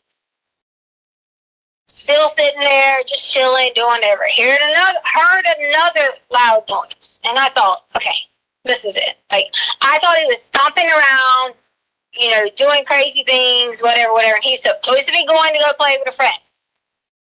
When I walked downstairs at that original point in time, I thought that guy was the carpet guy. Similarities? I didn't really remember exactly what he looked like, but I remember some of the details. Now, fast forward, you'll hear me say night after night after night after night, I've dreamed of different things that have added detail to this. I thought it was the carpet guy because there was carpet everywhere, boxes, you name it. That was the loud noises that I heard. Next thing I know, I'm out. Blacked out. And which I told you this. Yeah. So what I'm concerned about with that is, did he take all those boxes and carpet with him when he left? The carpet was already in the house. Oh, but what about all? I just don't remember seeing any of that stuff when we got there. Did you clean? Is that part of what you cleaned up or whatever? No, the carpet was. I saw it there when the police watched me take my stuff out. Okay, but you also mentioned he had a bunch of boxes and stuff. But I mean, it's not a big deal. I was just wondering because boxes like laid out everywhere. Right. I just told the detectives I thought we were getting robbed. Okay, I got you. I thought that was the whole point of boxes was to get robbed. Okay, all right. On Gannon's table, which I'm sure that had to been if it was swiped correctly, I hit my head on the back of Gannon's table. Like hard. On the back of Gannon's table. What table? The one I made him? Yes. Like the back of it up against the wall? No, as in the back of my head, and there was the table right there. Oh, okay. I thought you said the back of the table. I'm sorry. No, the back of my head, his table. Okay.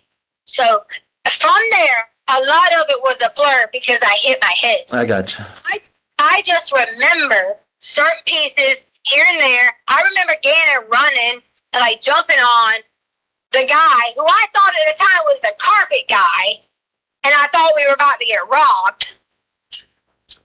I just remember bits and pieces like that, trying to push him off, and all I remember now that I sit back and remember, like, play it in my head again, play it in my head again, play it in my head again. It was a very calm conversation with Gannon and this person.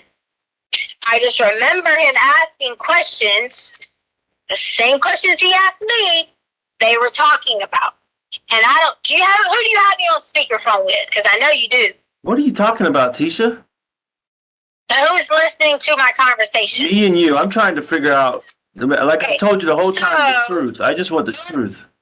Okay, so during that time, I heard that same thing that Gannon asked me about knowing his mommy. Why do you think I've been adamant about you saying to you, oh my God, there's a piece that we're not putting together, that we're not missing, there's something different. I don't know how to put it all together, but Gannon knew something about something. And all I kept hearing him say was, do you know where Uncle Matt is at? I don't even know who Uncle Matt is. Yeah, I ain't never heard it. The only Matt I know of is, what's her name? Your sister. Well, that would be his uncle, and he wouldn't know him. Yeah, that's what I'm saying. That's why when you said that 20 minutes ago or whatever, I just like, I had never heard no Uncle Matt, so. When I woke up and like out of this state of confusion, going crazy, whatever was going on, I remember Gannon saying, He will be back later. Okay. Like Uncle Matt saying he'd be back later? Gannon said he would be back later. Oh, Gannon said, okay, all right. So in my mind, I'm like, did I really like what the fuck just went on? Okay, hit my head twice. Had to fight off some dude that I explained to them and gave them a description of the whole entire time. Okay, I have been adamant about this and about finding this person. Is that the Mexican guy you told me about, the Mexican guy? He was dark skinned, and I say Mexican because I assume Tisha, you just said she. You mean he was dark skinned? I never said she, I said he. Okay, all right. I'm sorry. It sounded like you said she. I'm hearing things again. I'm sorry. Mexican guy, okay? I gave him the description of that, but to me, dark-skinned, I mean, their own stepfather could look Mexican. Are you talking about Mike? Right, and in that time, it wasn't Mike, obviously, but in that time frame, I'm trying to figure out, first, is this real life? Because I was totally, completely in shock what was going on. I thought we were going to get robbed. I thought they were about to take everything. I thought someone was trying to hurt Gannon. I hit the head. I didn't really know back and forth what to do. I was a little bit out of it. I'm not even going to lie. My body system was already weak because you know how it is in the first 4 to 5 weeks of being pregnant. That's my mind was completely fucking gone. And my mind jumped up after everything.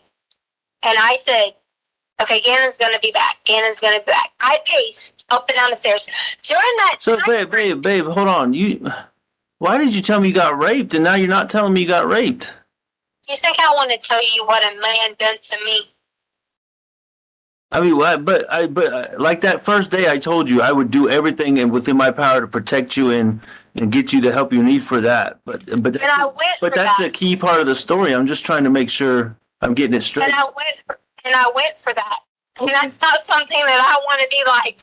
You think I want that blasted on El Paso News? Okay, but this is me. I'm just trying to help you in this situation. Make sure you got what you need from that. But if I don't want to get you worked up. So go ahead.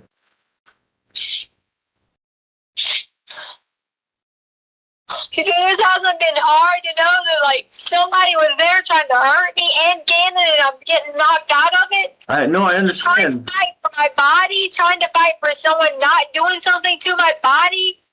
That's why I'm just trying to make sure I know everything that happened. Remember, this is about the truth. This is not about anything but me and you and the truth. So. And I can't tell people that because then they're going to say nothing to me, call me names, and you won't even want me. Why would I not want you? I don't understand what you mean by that. I tried. I didn't know what was going on. All of it was a blur, in and out, trying to figure out. I got up at one point and ran to the door and sent Lena away. Sure, anybody in a logical state of mind could have said, why didn't you give Lena a note to run to the neighbors? He knew everything. He knew everything about us. He knew our names. He knew where we worked. He knew where Harley worked. He knew where we drove. So back up a second too. So just because I want to know about Gannon's well-being too. We already covered what happened to you, but you're saying that initially you told me Gannon got beat up and he took him away, but you didn't say that this time. So please tell me. Gannon jumped on his back. Like when he was trying to hurt me, Gannon jumped on his back. And that's clearly what I told the detective. Okay, so what happened to Gannon in that instance? Because I got to know that. I don't know. I just remember Gannon was on the other side. I was on where the door was at. Okay. Gannon was behind me on the floor and was crying. And was he bleeding or anything? Was it like... know that if he was bleeding or anything. Okay. All right. I just remember, all I could barely see what was going on. Was there any blood on the floor after you got? Do you remember anything like that? When I woke up, there was no blood anywhere. I probably went after the second time. So when I ran back upstairs, they sent Lena away, and I said, Lena, please go get the milk. Harley pulls up. I says, Harley, please take Lena to Dollar Tree. And they're like, okay. I said, please take them now and get these items. Exactly So what I did. did Harley notice that you were distraught or anything? Harley was, she was just looking at me like, what in the world? I said, please just go get the items. And Harley was like, what are they? I was like, carpet spray for the dog smell and the carpet powder for the dog smell. And Lena and Harley left. Okay. All right. Because I didn't want Lena and Harley to come in. And there you got two more people involved in this. He's downstairs with Gannon. I don't know what in the hell is going on. I'm freaked out like if I'm in some Lifetime movie, and no matter who I called or said anything to, they're going to do me just like they're doing me now. Came back downstairs. Tried to plead with him about what was exactly going on. He had Gannon wrapped in his arm, like his arm around him, and was saying, Tisha, hold on just a second. I'm trying to understand. So, oh my goodness. So you're downstairs and all this is going on and the guy is downstairs and you send Lena away? You come upstairs and send Lena away while the guy's still downstairs? right, or did you want Lena to come in and be there too? No, I'm just trying, babe, I'm just trying to understand everything because some of this is new information for me that you didn't tell me initially. So I'm just trying to process. You wouldn't let me. You wouldn't let me sit there and talk to you. Okay. You treated me like a criminal. Okay, I'm just trying to understand it. So I'm just trying to sort through all of it. So keep going. Thank you for clarifying though.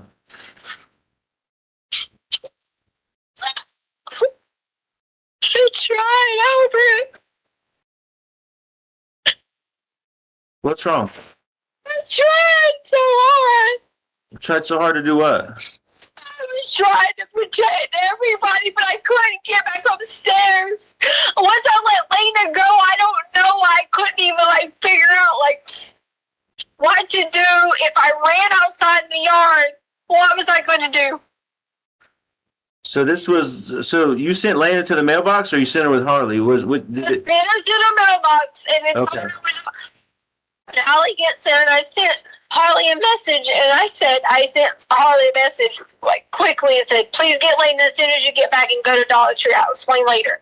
Oh, so you sent her a message and they went back downstairs? Right, because I was trying to check on Gannon. But I thought you said you saw Harley when she got home. I did. I sent her a message to let her know Lena pulled up. Lena came up. Okay. I sent Lena to the mailbox. Harley pulled right up. Look at the camera. Since your neighbor has every fucking camera footage, he should be able to see that they came up and I freaking sent them right away. Well, I'll probably have to pay him another $5,000 to get him to do that, so I don't think that's going to happen. It's bullshit, ain't it? So I went back down. It's not funny because he did get paid. No, I'm not. It's bullshit. So he went back downstairs. I went back downstairs, and I'm trying to figure out, and he's just telling him that he had a new family and all kinds of things, and I'm sitting there trying to grab Gannon, and next thing I'm on the ground again. And you can't overpower someone when they put their fingers on your mouth. And this was in Gannon's room again? Yes. Okay, all right. No one tried to help. No one cared. People treating me like a criminal. When I came through, I woke up. Whatever I could say and look around and think, I thought I was in a dream. And I woke up. And Gannon was gone. And that was the second time you went downstairs and he hurt you. Second time he hurt me, and once I woke up from that, Gannon was gone. Okay, so you blacked out again is what you're saying. Yes, because I had several times, because I was trying, what I was trying to do, I was trying inside the closet, our closet door in there. I was trying to get in there, because I was like, man, there has to be something in there that I can just swing, whatever. I didn't know how to use the freaking big gun, so if I'd have left out from sending Harley and Lena away, I didn't know how to use your big gun, the assault rifle. And my gun wasn't in the spot that it always was, because you know why? My gun was already in my car. But babe, I'm just trying to understand here. You told me initially that the gun was in the house and that he grabbed it Black gun. He had your black gun. Yours. he had my little pistol, right? The black one, yes. Okay, all right. Because I thought maybe I'm wrong, but I thought initially you said your gun. That's why I was confused. No, my gun was outside. In the car. Okay. Your black gun. That's why I was terrified. He knew everything about us. He was threatening us. Every single thing. He knew what kind of car that your mom had drove there and stayed there the whole time in a rental car. Hey, when did you bring your gun back in? After all this happened? You told me to go get all the guns together. No, that was when I was collecting them. You said your gun was in the car. No, Albert. On the phone call with me, you said go check and see and be accountable for all the guns. When I told you because you had stored them downstairs in those. My gun was in the. I don't know about yours, but my gun was in one of the totes. Remember, you had put it there. because the lady was babysitting. Okay, so the guy had the gun and he put it back in the tote? No, he didn't put the gun back in the tote. The gun was left there. So you put it back in the tote? The gun was left there. Gannon was gone. It was like I thought he was hiding. I legit thought I was in complete shock and thought Gannon was hiding. Okay. I even mentioned to the girls, I go, because I was shocked, culture shock, thinking, what the fuck happened? Oh my God, like, I don't know how I'm going to handle this. I didn't get the time to even go through any of the emotions of it all to think what happened, because all I could immediately do was go into, like, the defense mode of being like, oh my God, okay, get the girls out of here. Okay, Gannon's going to be back by the time he's supposed to be back. Because in the end, when Gannon was leaving, I remember him asking him, was he going to take him to Uncle Matt's house? I remember that being blacked out. So Gannon freely went with him. I don't know Uncle Matt. I'm not fucking crazy. So he left with Uncle Matt in a car or something, or in a van, or you don't know? That's why he left in. I just know that the whole thing started to add up. About 30 minutes, Judge. Okay. Well, in that case, sir. Myself, like cameras in front of our house, to the side of our house, everything, to look and see if Gannon left the house anywhere from like 2 to 4, 4:30, anything like that, and no cameras have him leaving. So I mean, I don't. What kind of cameras? Are they like Rogers that run 24/7? Yes, like 3, 4, 5 of the neighbors have those 24/7 cameras, and then some are like ours, which are motion censored. Okay, which ones? Because we need to know which direction that their cameras are pointed in order for that to happen. Okay, well that's something we can look into. Okay, that's something we need to look into. So either they went out in front, I'm assuming, right? Not the front door. So what, the garage? I would say the garage or either out the back door, because Gannon had the gate code, like the key. And he kept going out there with this key or trying to unlock it or keep it unlocked with this key. Okay, hold on. So I understand. So now Gannon, with all this going on, Gannon tells the guy there's a key to the gate, and then they and bring the key back in the house? No. Did you listen to my story? Yeah. The other night, Gannon kept going outside with the gate. I'm thinking that the gate was automatically left unlocked. Oh, okay. Did you lock it back before I got home? No, I didn't lock anything. Okay, all right. I didn't do anything unless they locked it or the police locked it, because Harley said the police put cameras in it and locking it. Okay, locking everything up. We can find that out. Maybe the police locked it back up. So fair enough. So that's just all that kind of is blowing my mind. You know, he wasn't seen leaving. The key to the gate was in the house. The gun was where it's supposed to be. I'm just trying to figure it all out, Tisha. That's all. The gun wasn't where it was supposed to be, because I put the gun back in when you told me to collect them. Okay. Well, hopefully, upstairs. They got my gun now, so hopefully they can get this Mexican guy's fingerprints. So Yeah, would be perfect to me. It's nothing but from day one. I know, and that's what I'm trying to get. So get all them this information. You know, I think the FBI is in on it now. So we're trying to get them all this information. Look for a fingerprint on the gun. You know, maybe they haven't looked there. Look for a fingerprint on the lock of the gate. You know, stuff like that as the little things that they may have missed, you know, during this process. Why? Why would they have not have done that? And maybe I'm just upset by this because I feel like they barked up the wrong tree for 2 fucking weeks, Albert. It's been 3 weeks almost, Tisha. Yes, I agree. Bothering me. I agree with you. I'm as frustrated as anybody because I don't know anything. And So, do you think I did this? Tisha Stauch, I don't know. I'm just trying. I'm trying to help you. Okay, I'm trying to help you get the truth out there. But you've got to tell me the truth. Okay. I know.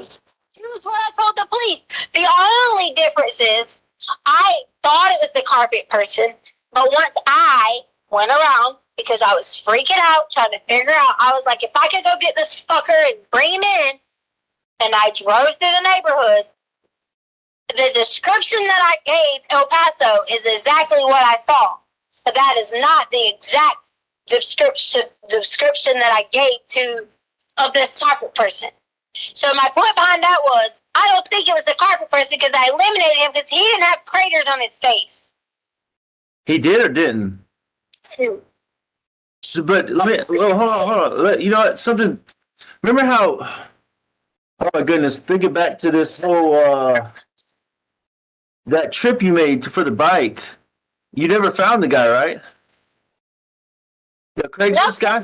Started looking creepy. Yeah, that's what I'm saying. You don't think that this Craigslist guy had anything to do with you?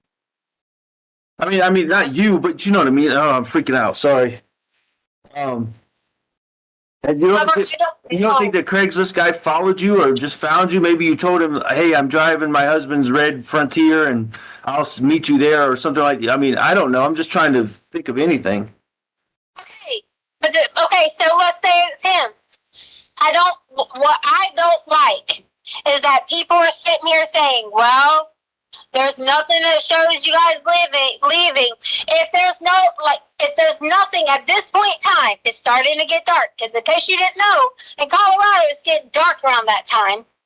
Okay? There has to be something that points to that direction that shows any shadows, movement, anything. And if it didn't, it was because the ring sensitivity didn't pick it up. All right, so listen, I want to be clear with you that I don't give a flip about social media. You know that. I don't have Facebook. I'm not on there, so I don't know what these people are saying. So let's me and you focus on us getting to the bottom of what's going on. Okay, let's try to block out that other stuff so we can get the truth here. Man, this Craigslist thing is really driving me nuts now. Do you think that when did you go? What was the time frame you went there again? You went to Dunkin' Donuts, right? They have whatever time they have me on footage. The first time at Petco. Oh, at Petco. So after that is when you left.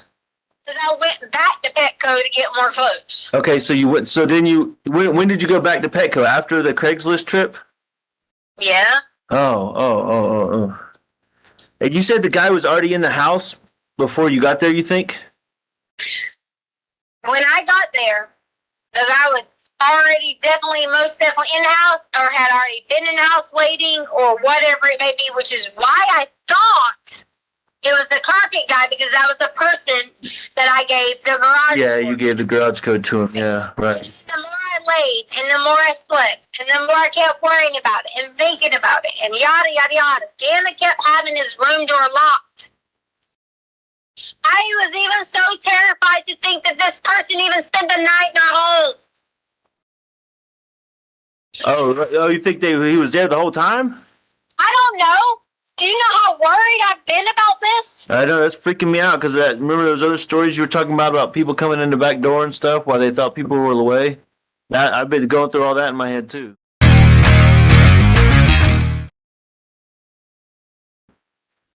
Albert, I've done nothing but look, I have this book right here. You can hear it.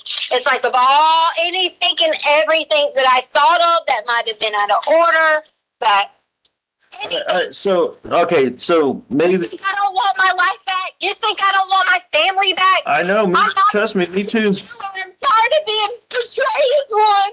Okay, but you gotta help me, because I'm trying to sort through all this and put a good timeline together so I can tell somebody reached out from the FBI and I'm trying to tell them a timeline of what I know. All right, I'm trying to make sure they get the truth the first time, this lady that called me, okay, so. Are people not going after this? Why? I don't know, maybe the FBI is, I don't know, I know they're doing everything they can, maybe they missed some things we don't know. But listen, something you told me that first day that I'm trying to figure out when did you do like you said you cleaned everything up? Cleaned everything up. Yeah, from Gannon's room or wherever you got, somebody did bad things to you or whatever. I was just talking about like the clothes I had on and like shoes and stuff. Oh, so you just changed your clothes and then threw them away like you said, and whatever Gannon had on, you said you threw that away too? They got that out of the back of the trash. It was a shirt that he wore that was burnt and stuff like that. Oh. That's what I meant, like cleaned up. I didn't mean like clean up anything bad or anything. I'm just saying like I didn't want to keep that stuff on and call and police. But you told me that first day you cleaned up the whole area because you didn't want Lena to see it when she got home. That's what you told me. Yeah, my clothes and my you want me to really go in depth about that? I'm not trying to make you relive anything that happened to you. I'm just trying to. There's just some truth that I'm trying to find about. I mean, if something was cleaned up or something, then I don't know. Maybe. Me, whatever you're trying to say to me, don't just be honest. I just don't want the police to miss anything else. Okay, I mean, we think they've missed all these other pieces, and then I mean, if you cleaned up something that could give them DNA evidence on this Mexican guy, then we need it. Took my whole DNA from this. They wouldn't let me pee. The hospital bill that I sent you was the whole kit on my body.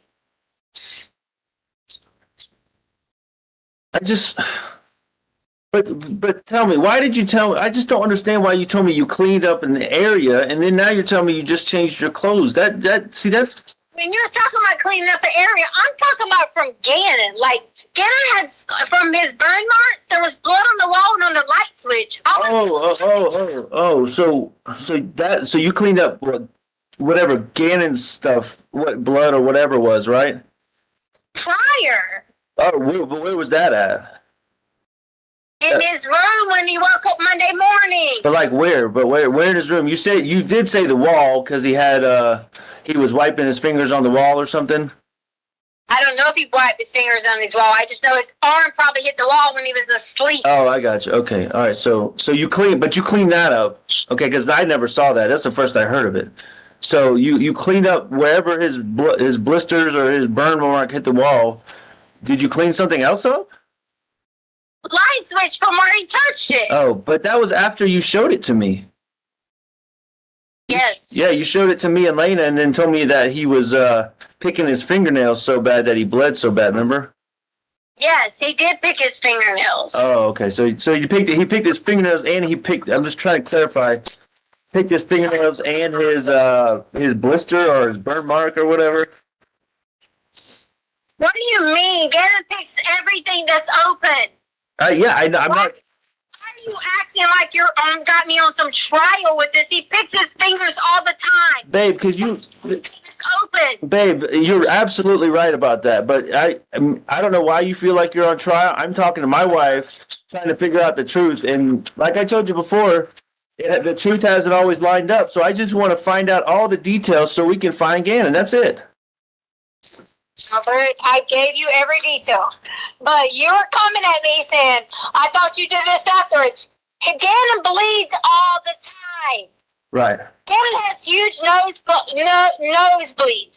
Did you tell him the nosebleeds from your truck is from Gannon?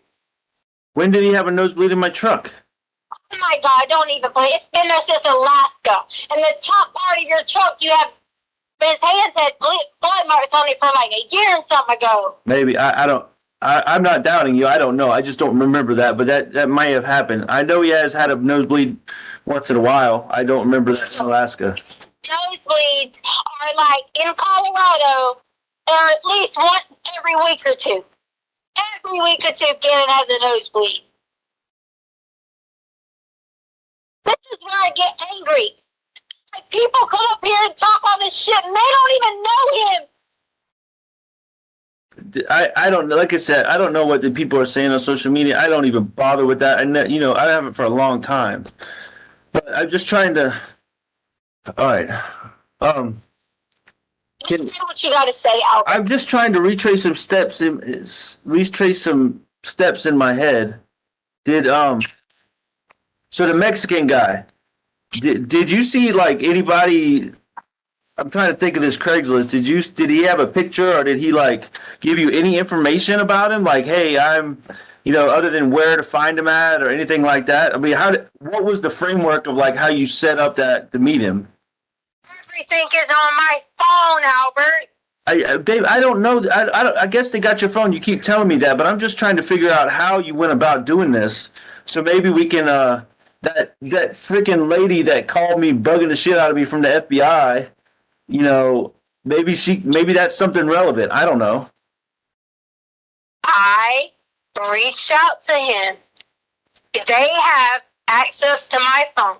Okay. On my phone, I click the Craigslist thing, which generates this whole like number, something, whatever the email they do to protect the people that are selling.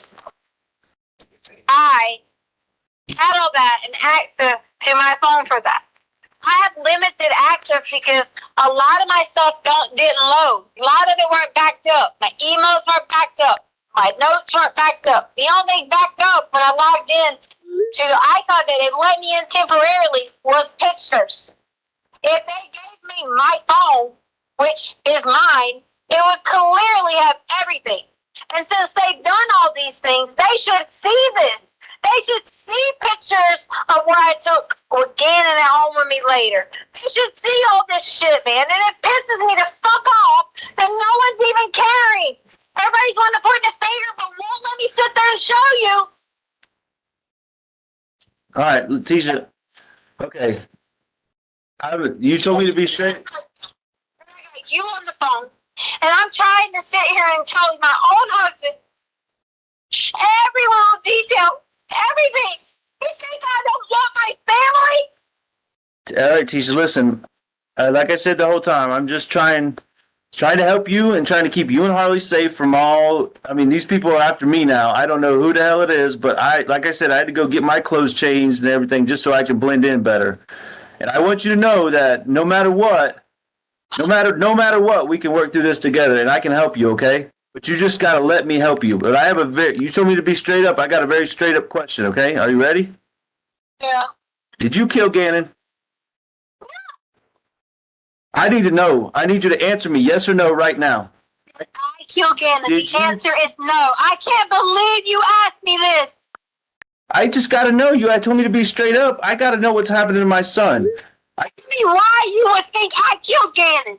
There's a lot of unknowns. I mean, being straight up again, you changed your story again to me for the fourth time.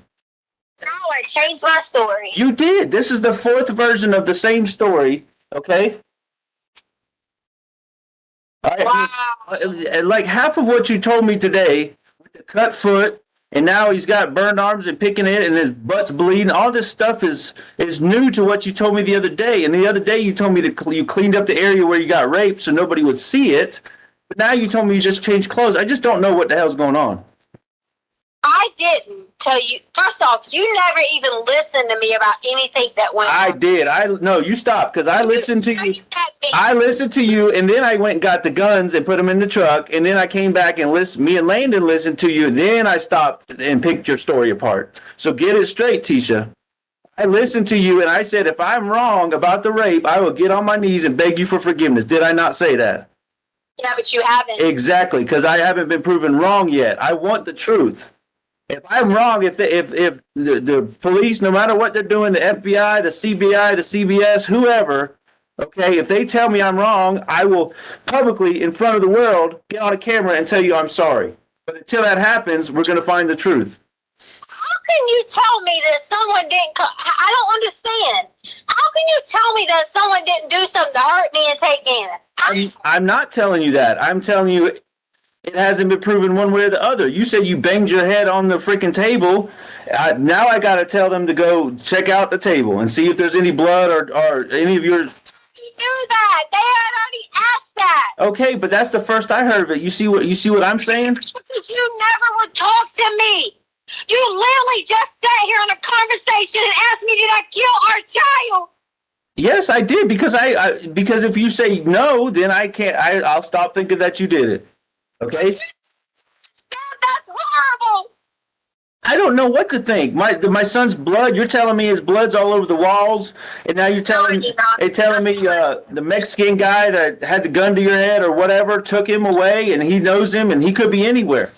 Hold on. Gun? So where did you get that piece from? That was what. So now you got me twisting all your stories up because that was from the first time you told me the rape story. That he had a gun to your head. You told me it was your gun. You told me. But you told me it was your gun, so that's fine. I'm not debating the points here, but I said the black one. Okay, fine. But I mean, you know in your heart I would never hurt Gannon. Yes, I absolutely believe that. But I'm doing everything I can to help you right now. But Tisha, listen. The thing is, if you don't, but it's not just.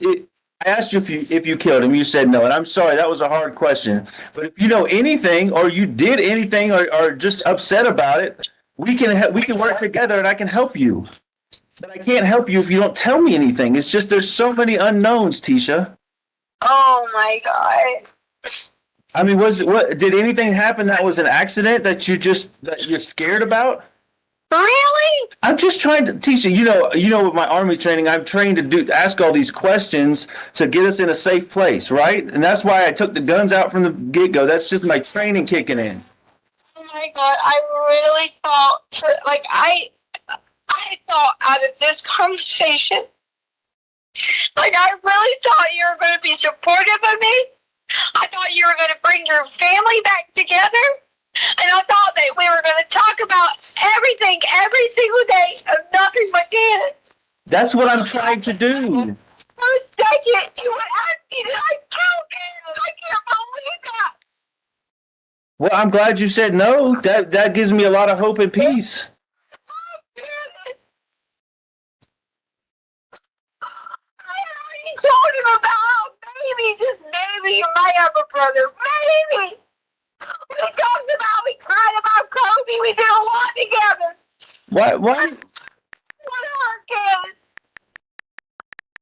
Okay. Dog. Okay, Tisha, let me ask you this way then. I don't believe you killed him. But did something bad happen to him and he maybe he is dead or not with us anymore and you just panicked and didn't know what to do? I mean, is there anything like that? Just any information is what I need. We can help you. I can help you get through this. But but we got to know the information about Bubba. I mean, just think of, Really, Gail? yes, I'm just trying to figure out what happened to him. He's gone and nobody knows anything, but you were the last one to hear him speak. Okay, which was Monday when you were driving around and he left the house. The last time we heard him speak, I don't know. I don't know when that was. Before I left, probably. When I left and he went downstairs to watch Pokemon. That's the last memory I have of him. Now, but let me tell you something. People don't have the life that I have. People don't just be a normal person, just doing their thing, finally have what they want to do and be in the sky, working. They don't do that. People premeditate things in life.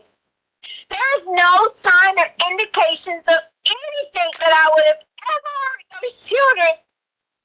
I fought for you. I fought for them. Yes, you did. You fought for all of us. You're right. I'm not I'm not questioning any of that, Tisha.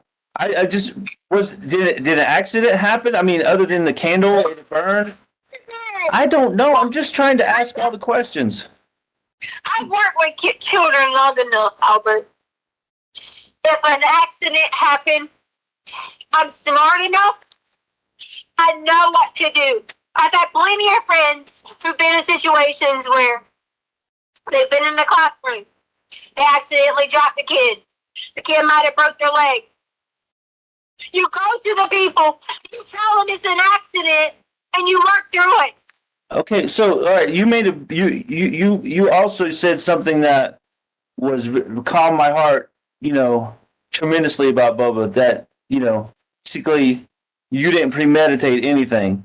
So whatever happened to him had to be an accident, just like the candle. And I mean, obviously you wouldn't plan on something like that because you're a teacher and you do all those babysitting events. I know you wouldn't hurt kids intentionally, but whatever happened was an accident, and I know you didn't plan it.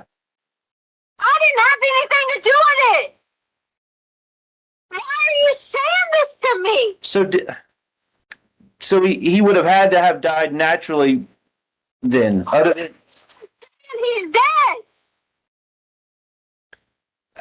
I don't know, Tisha. I can't even believe you are saying that. Gannon is alive.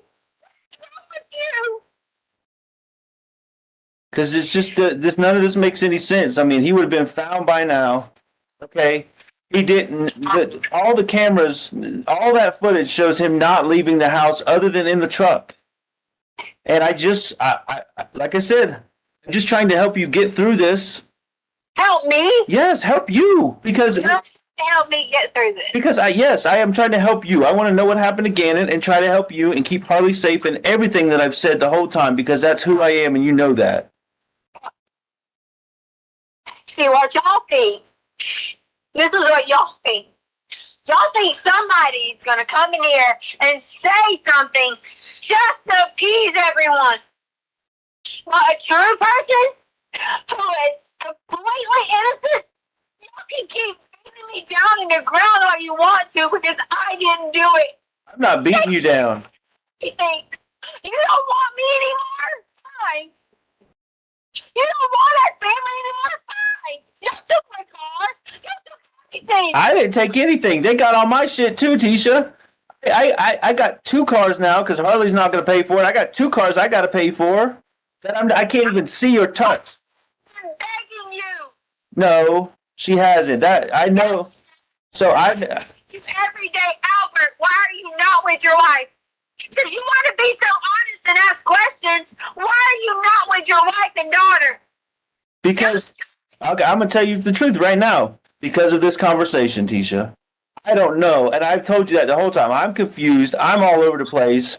I can't get the truth from you or the police or nobody. And now it's just even worse now because I got another story I've got to try to make a theory from. Another story? You have never talked to me. But you just told me. You told me a few minutes ago we had, and we went over it. You told me the first story. No, first you told me he ran away. Then it was the rape story. Then it was the second rape story. Now it's the third rape story.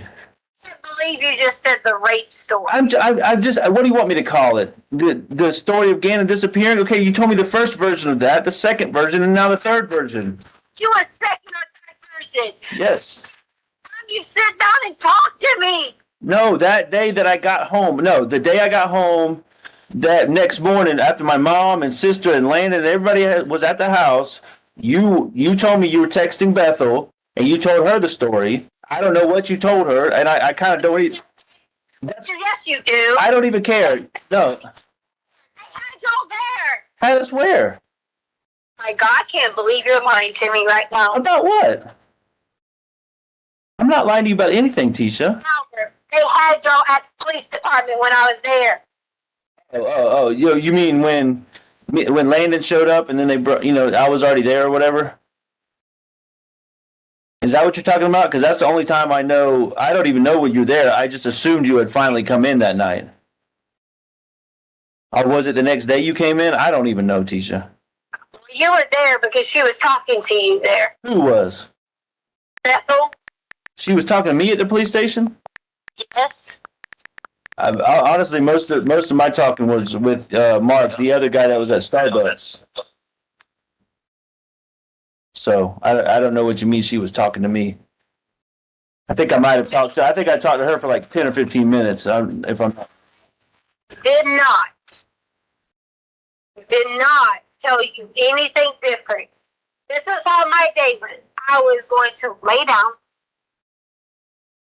Hey, Tisha, I believe you. Okay. What I want you to answer for me is those simple questions.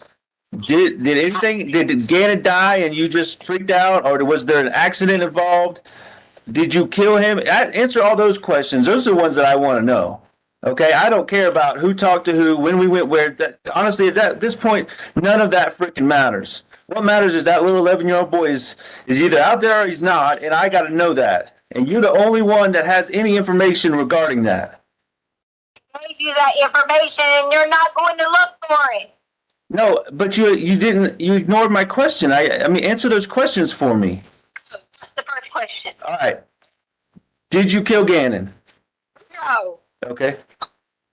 Did Gannon die on your watch, whether it was an accident or naturally from some injury? No. Okay. Did Gannon have an accident of a serious nature and you freak out and cover it up? No. So the answer is no to all of that. Correct. Okay. Now this is going to be very uncomfortable for you, even more uncomfortable than what I just asked you. But did Harley kill Gannon? God, no. Okay, any of the same questions, did she have anything to do with an accident, a cover-up? Was she involved in this at all with you? No. I haven't been involved either. So there's a blank somewhere that you have not filled the blank. So. How have I not filled the blank? So you don't think for a second that someone came in the house again, and you don't think that? I don't doubt that. I don't know what to believe, but I'm not doubting you. I'm just having to ask all these questions. So, I begged you. I said, hey, let us all be together. Look at me in my eyes and ask me that question. Feel it in your heart and then ask me that question. Well, but you gotta look at it from my perspective. Okay, first of all, and I got a couple things to say, so let me get through it. These stories, just like I've said the whole time, they don't sound legit to me. They just don't add up. They're not true. Something is off from every story because there's different versions. So that's number one. Number two. I've only talked to you once. Okay. All right, fair enough. But you got to put yourself in my shoes. Okay. What the hell would you do if this was Harley, okay? And you didn't have all the information. How would you put all these pieces together? So, I mean, you got, from my glasses, how am I supposed to put all these pieces together when I don't even have a third of the pieces? I'm just trying to find the pieces and get them together. You want me to answer that question? Which one? The one about what if it was Harley? Yeah. Yeah, answer that question. Okay. So as soon as you tell me this, when I get off this phone, I will have my husband and my children together in a home, and our houses will be praying, and we will be on the phone with the detectives, and we will be saying, listen, I support my husband, and we need to find someone over here. Somebody had to see something. Ask them again. Do something. We will be putting a fucking alert out everywhere. We will be putting a description out everywhere. We will close the fucking borders from Colorado to all of them, up and down 95, because it leads to fucking Mexico. 95? What? That shit. Why would I'm you? sorry, 85, whatever. 85? What's the road called? 25. It's Oh. state that leads to Mexico. Well, please be careful when you say those things, because then they're going to start looking up and down 95 on the East Coast. Okay? Sorry. And that's not going to help us. Since you know he's not over there, that's not going to help us if they get sent over there. Okay? But you didn't answer my question. How am I supposed to put all these pieces together? You're telling me let's go home and pray, and I've been praying I've been praying nonstop. Okay? But we got to have action too. So So here, listen, I gotta go because now I'm freaking. Everybody's gonna start questioning me at the house. Where have you been? What are you doing? Are you involved? I'm gonna get all those questions now. So The house? Who are you staying with? Uncle Jeff, and then freaking Veronica and all them that are all over the place. Okay, so Why would you have to be anywhere near them? I don't have to be, but you saw we had to do. Listen. And your daughter. Tisha, listen, I had to do these statements and interviews and all this shit. It's just nonstop. Every day is something else. Okay, so if you think all this information is what they need, apparently the El Paso people haven't done their job and they haven't forwarded it to the FBI. So I don't know. There's some Amber lady called me from the FBI, and I'm gonna just email you her number and her name. And if you want to pass this information to her, that's much higher than the freaking CBS or whatever you call it. Yeah, because they called everyone I know. Okay, well then that's what. You can tell them too. Okay, but I don't have the document you have. So anyways, I'm just gonna send you the contact, and if you want it, you take it. If not, I can't make you do anything. But I gotta go. Okay. Yeah, but that's not how you would say trying to find your son. You would not say if you don't want to do anything, then blah blah blah. No, that's not true because I can't. I wanted you with me the whole time and you left. So I'm going to give you the information you need to pass your stuff along and then you can do that, okay? Listen to me. We don't have anywhere to stay. I'm asking you to stay with your wife and daughter and let's do this together. Now you tell me no if you think that you don't give a shit about us and you don't want that. You tell me no right now. Tell you no? You tell me yes.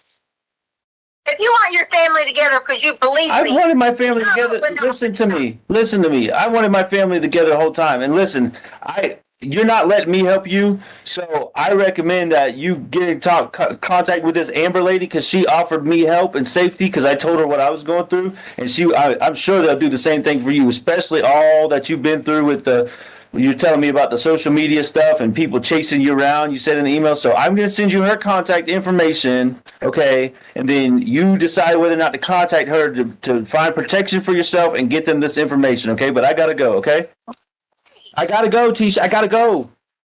The question. What question? I said I wanted you to be together, but I got to go. Okay. I got to go. Bye. Bye.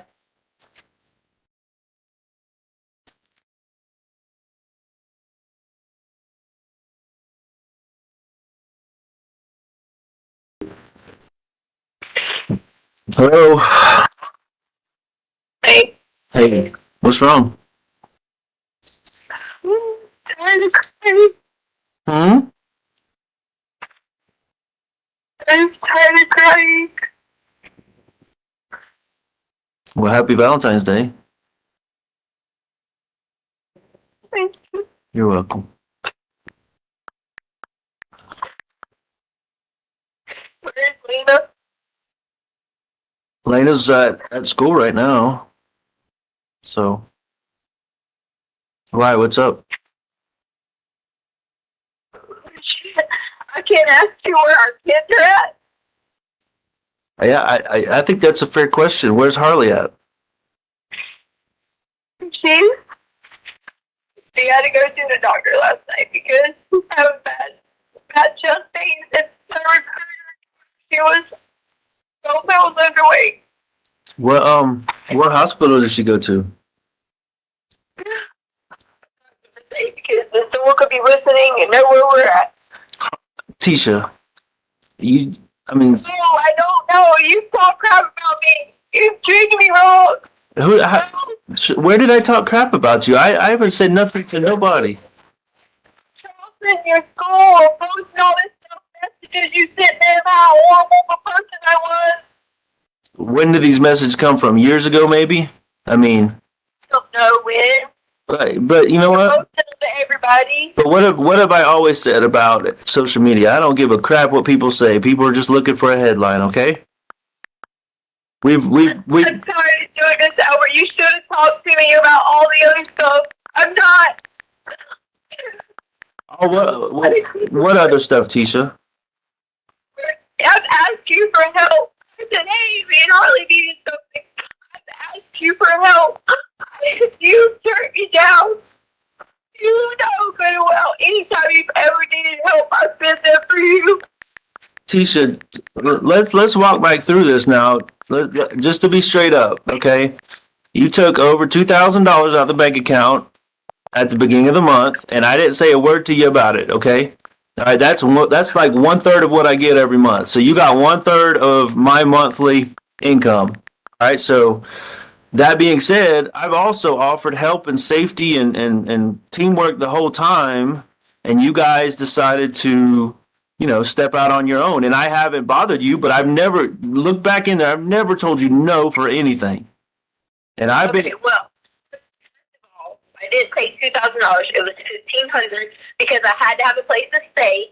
When I kept begging you and asking you that people should not have been in the home. Okay, well, hold. It should have been nobody but your family. You're right. My family, your home. Okay, I understand your opinion. So I want to clarify because you took however much. I'm not going to fight over the dollar amount. You took over $1,500 in that one lump sum, not to mention the other ones, but that one lump sum you did take $1,500 and some dollars, and you can't get. But you've told me from like almost the first minute you don't have a place to stay. So do you or don't you? It was it cost $125 a night for a hotel, and then I had to pay a pet fee. Add that up how many nights I get. Plus we had to have food. We didn't have a way around, we had to Uber. Add that up. Were you Ubering yesterday when we were talking? Because I heard you get in and out of a car. I'm just trying to piece all this together, Tisha. I don't know what's going on. I've heard so many stories here. I'm just trying to, as I've always said, I'm just trying to find the truth, and I keep getting a different version of it. There's this old guy that stays at the hotel. He has an old white car, and he let me drive it to the store. You know how bad it is for me to ask somebody to drive their car to the store?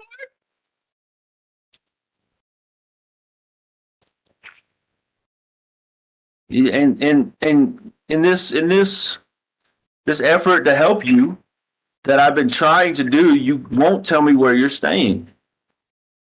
Because you're not on my side. But you're not. You're on my side if you're talking crap about me. Tisha. You're on my side if I call you and I try to talk to you, and you can't talk to me for being around other people. That's not my side.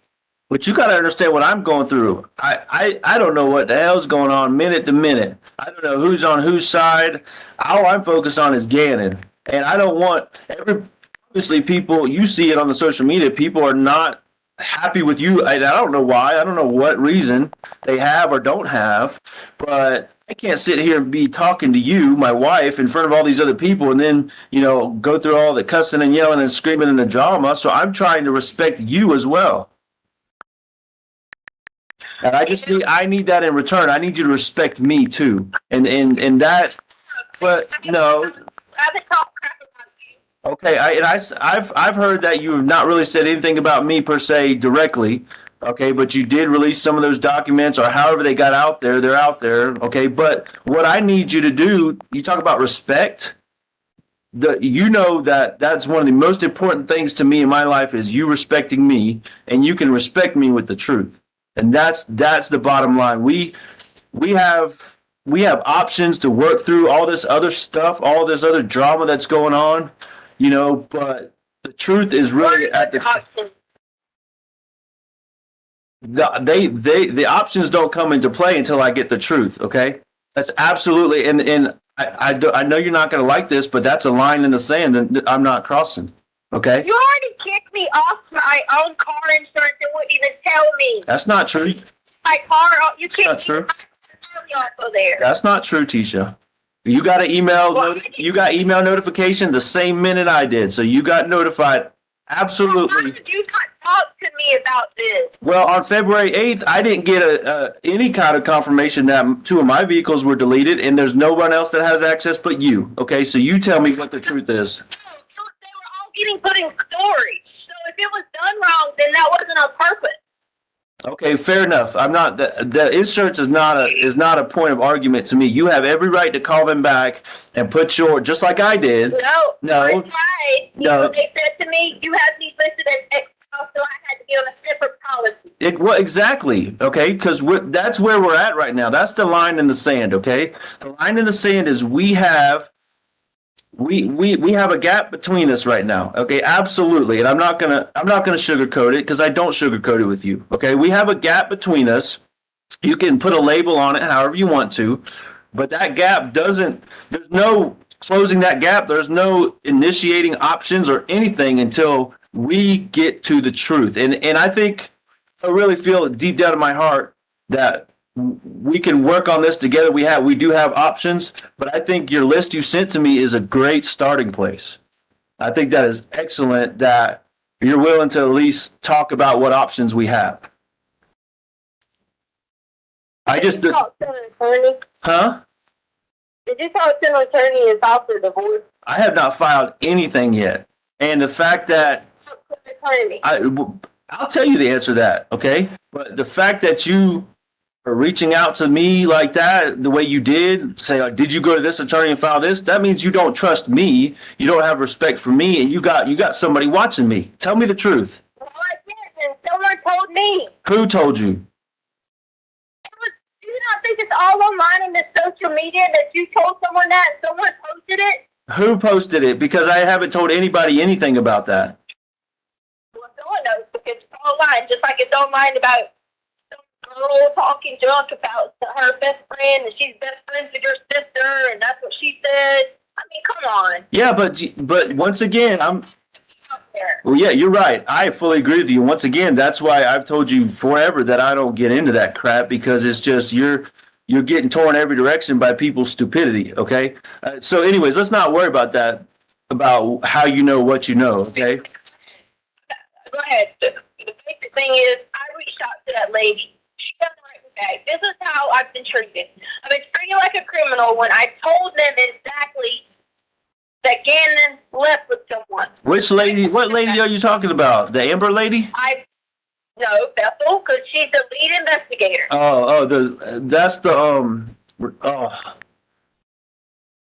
That's the blonde lady from Starbucks. Shit. The blonde lady from Starbucks. Yes. Okay. All right. The lead investigator.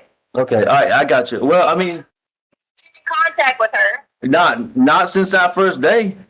I'd be that first day where I told you I met with Mark for like, I don't know, 6-7 hours. And then she jumped in for like 20-30 minutes, or whatever that night, the day I got there, that Tuesday. Since then, and since we met her and then she asked me a few questions, I really haven't had any interaction with her. So I've been dealing only with Mark. He's been my. Why did you leave that day and not talk to me and go on my call? Leave what day? When you first talked to them that night and you were going to pick up people from the airport, why did you leave and not talk to me? I'll give you the straight up honest truth right now, because at that point in the situation, and we're at the same point now, unfortunately, 3 weeks later, at that point, I was not getting the whole truth. Okay. And I'm not going to argue with you about that because that's absolutely spot on. Okay. From me, you leave from me, everything's fine, and you just happen to get there and then you feel like you're not getting the truth. Oh, yeah, absolutely. Because there were some things that I was looking into on my own, which I've basically been doing for 3 weeks now, trying to sort through this on my own, that weren't making sense and weren't adding up. Okay. And just like where we're at now, yesterday, thank you for talking so long and walking me through your timeline. But even yesterday when we were talking, a lot of it wasn't adding up, and it still isn't. Like, there's 3 or 4 different versions of the Mexican guy now. He's Uncle Matt. First he was Mexican or whatever. I don't want to argue. I said he asked me, did he know Uncle Matt? Yeah. I said he wasn't Uncle Matt. Fine. And I'm not arguing about that. I'm just telling you these are red flags. You know how I am. When I see red flags, you got to convince me that the truth is what it is. Okay. So I'm sitting here last night on my bed freaking out because I feel like some of that was the truth, but then some of it still was, a different version of the same story again. So what I really want to get to. Me, did I kill Gannon? That hurt. It hurt me to ask it because you're my wife, and first thing I started with today was Happy Valentine's Day. That should tell you how I feel about you, okay? But I need you to be here with me, support it. I am. I'm right here. I'm right here. I I'm begging you. If they give me immunity, I will help. Okay, but so here, I can't get in trouble for it. okay, well, that's why I'm here. I'm trying to I'm not, you have the legal background. Okay, I don't have that knowledge. All I have is my recruiting time and the other stuff I've done. So you need to help me understand what you're trying to get. I don't understand what that means. Immunity, okay? Do you know what immunity is? Other than what I've seen on TV shows, I don't know. I need you to help me. That's what I'm trying to, help me to get you to that point. Hello? Immunity is they're going to grant, I'm a judge, that I would not be charged anything in this. Because I didn't have anything to do with it. In return, that I will testify, and I will give them the information of who has given, and I will testify against them. Okay. So you're saying, so I'm going to walk back through this so I understand clearly what you're saying. So there's no ambiguity or unknowns here. So you're saying you somehow know where Gannon is or who has him or how he got him or something like that? Ho. See, that's where you're not going to put words in my mouth. I'm trying to understand, Tisha. Explain to me, okay? Walk me through it so I understand what you're saying. No, why would I record you? This is me and you. Why would I say Happy Valentine's Day on a recording? That's something personal between us. It's just you and me on this phone call and in your room. Absolutely. Okay. Immunity is where I'm telling you, I told you the truth about what took Gannon. There's more details about how that went on. There's more details that I can't discuss that would incriminate myself because they're going to say, why did you say this?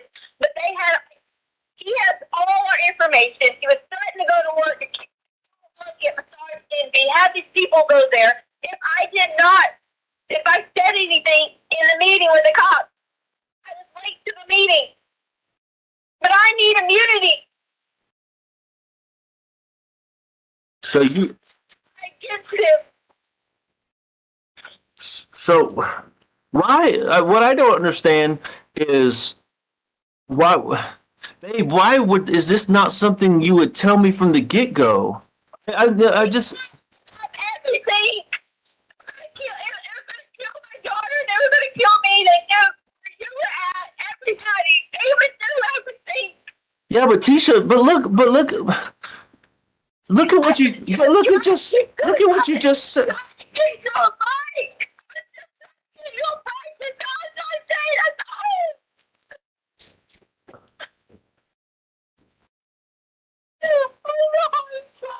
But Tisha,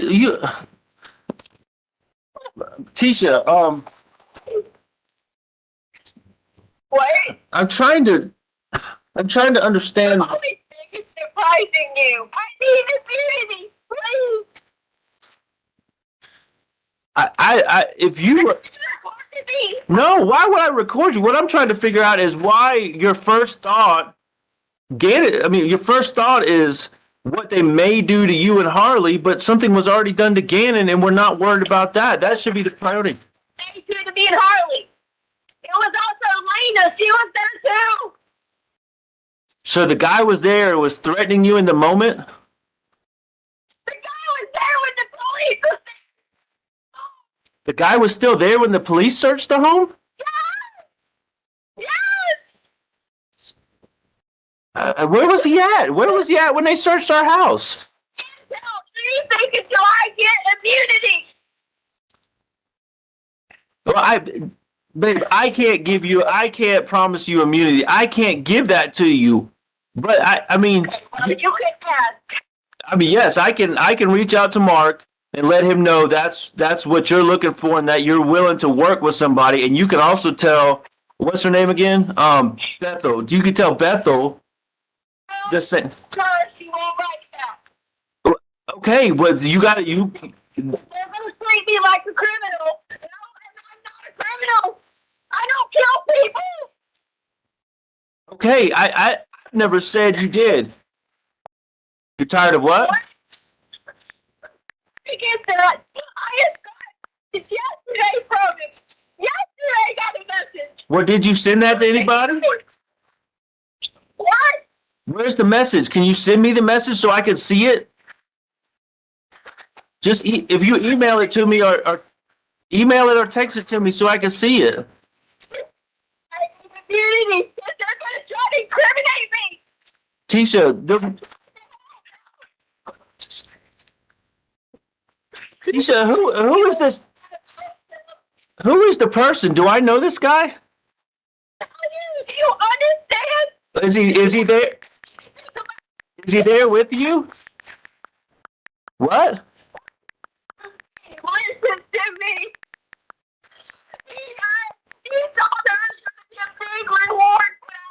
Well, I'll get back and get a big reward.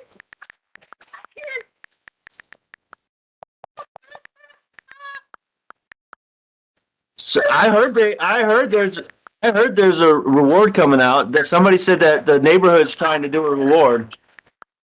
You and Mike.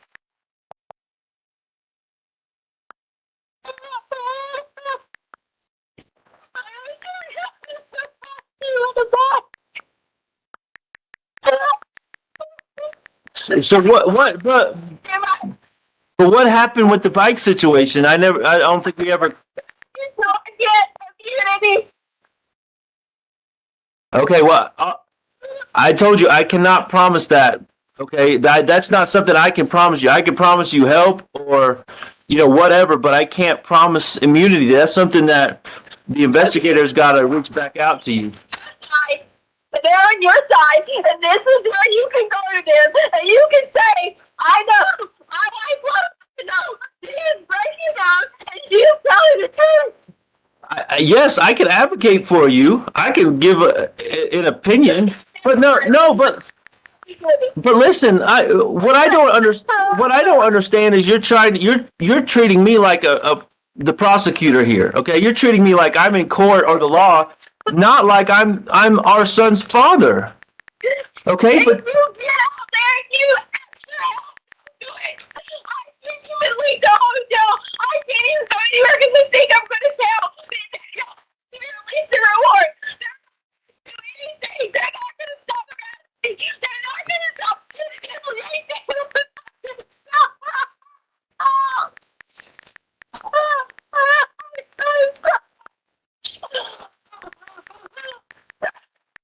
It's over. I do too. But these. I promise. Please, what can I do? Please, what can I do? Here's what I need you to do for me. Okay, I understand and I respect that you don't feel safe telling me certain things. Okay, I'm not going to press you on certain things, but I need to know something about my son. I need to know something about Gannon. Do you know if he's safe? Do you know? I mean, I asked you some questions yesterday, and I had to ask those questions because that's been on my mind since day one. But is he safe? Where is he at? Do you have anything? And if I kill Gannon, really? Yes, I had to ask that because there was. Well, I would never not tell you the truth over and over and over again. So.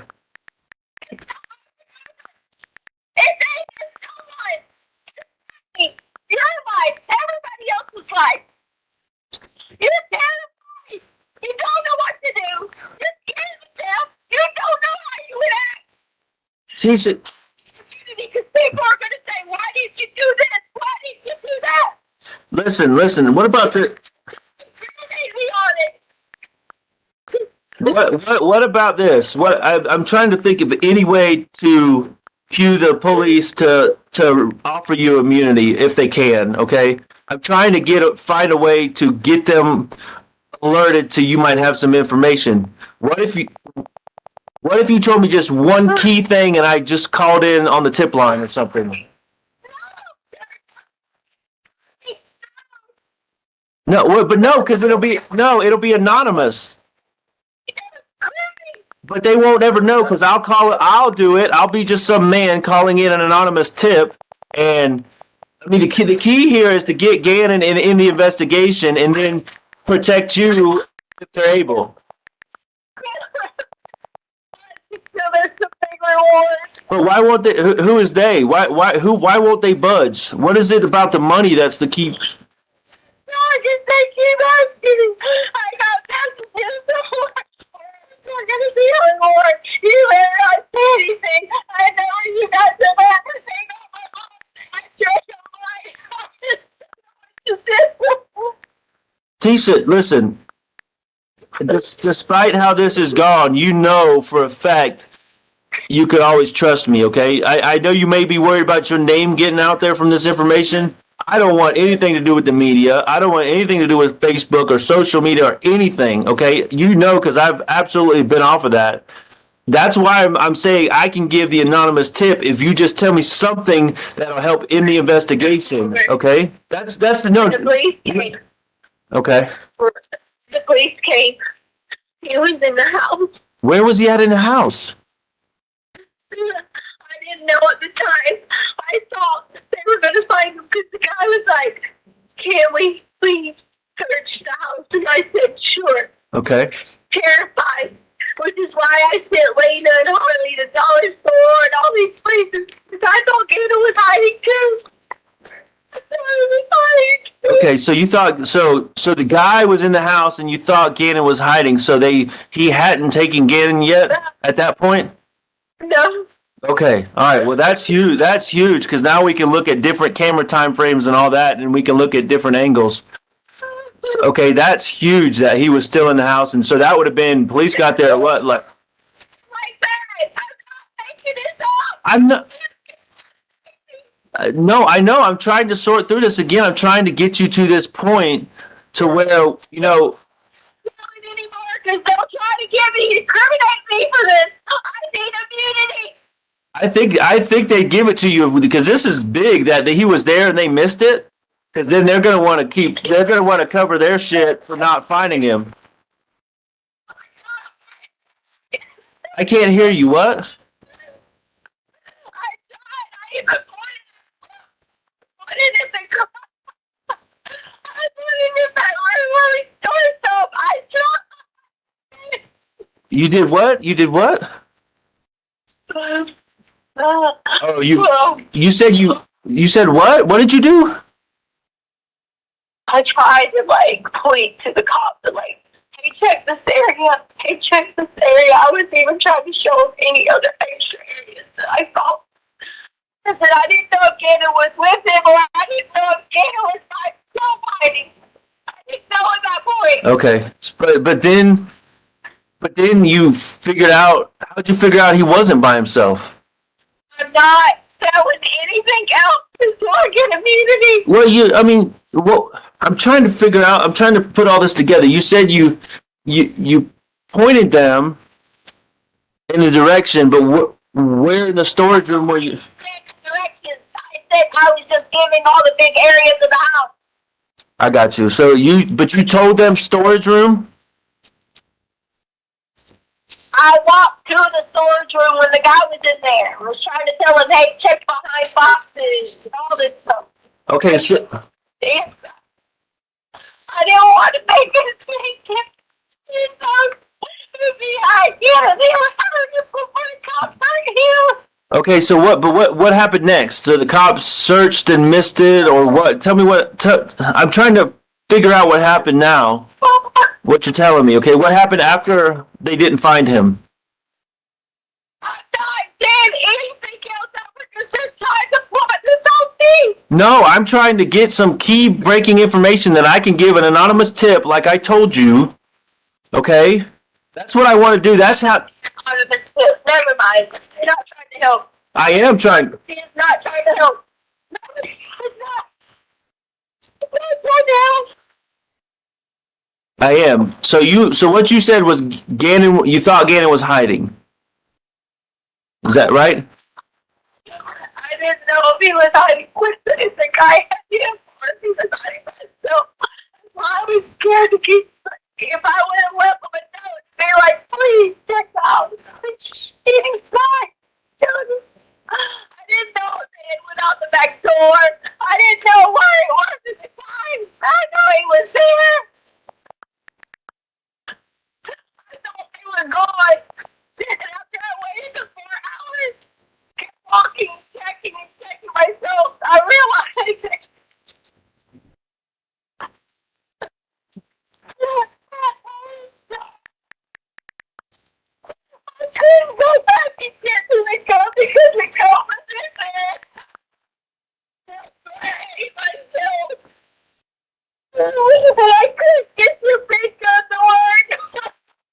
So and let me back up. So when you let the cops in the door, wherever you last saw Gannon, you left him somewhere, or you thought he was safe?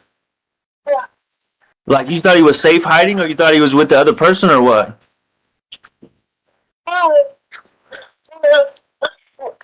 I woke up, Albert, and I hit my head. I didn't know what it was.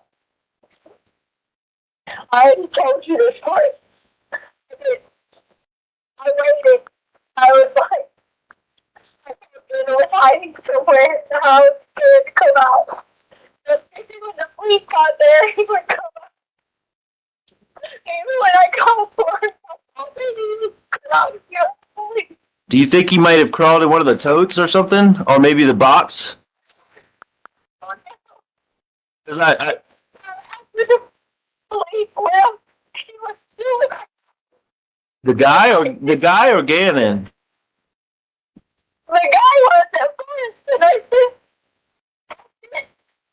I thought he was back to him. I was telling him to shut the door and don't come out. What did they already come back? I was just trying to get yourself to work. I couldn't find any bullets. But so you said my gun. You're trying to get my gun to work? Tisha, calm down for a second. You said try to get my gun to work. I thought the guy had my gun. Oh, that one. Okay. So you put Harley and Lena in our room?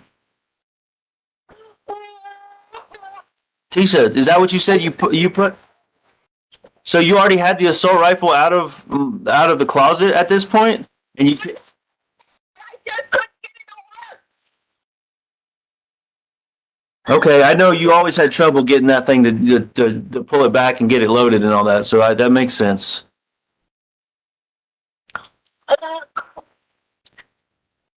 So, I'm not going to be bothered. you're not going what? How is this, what is key about this that I can call an anonymous tip that helps me find Gannon? You can call in and get the immunity. I can give you the guys the ID. I can ID him in the finals. I can give you his name. Tisha, you know I can't promise you anything. I'm not the police or the judge. I can't promise you immunity. I can put you in contact with them, and I've done that. Please call me back, please. Call me back. I will. I'll get as soon as we get done talking in a little while. I'll get on the phone with Mark and tell him to tell that lady to call you back and quit stalling or whatever she's doing.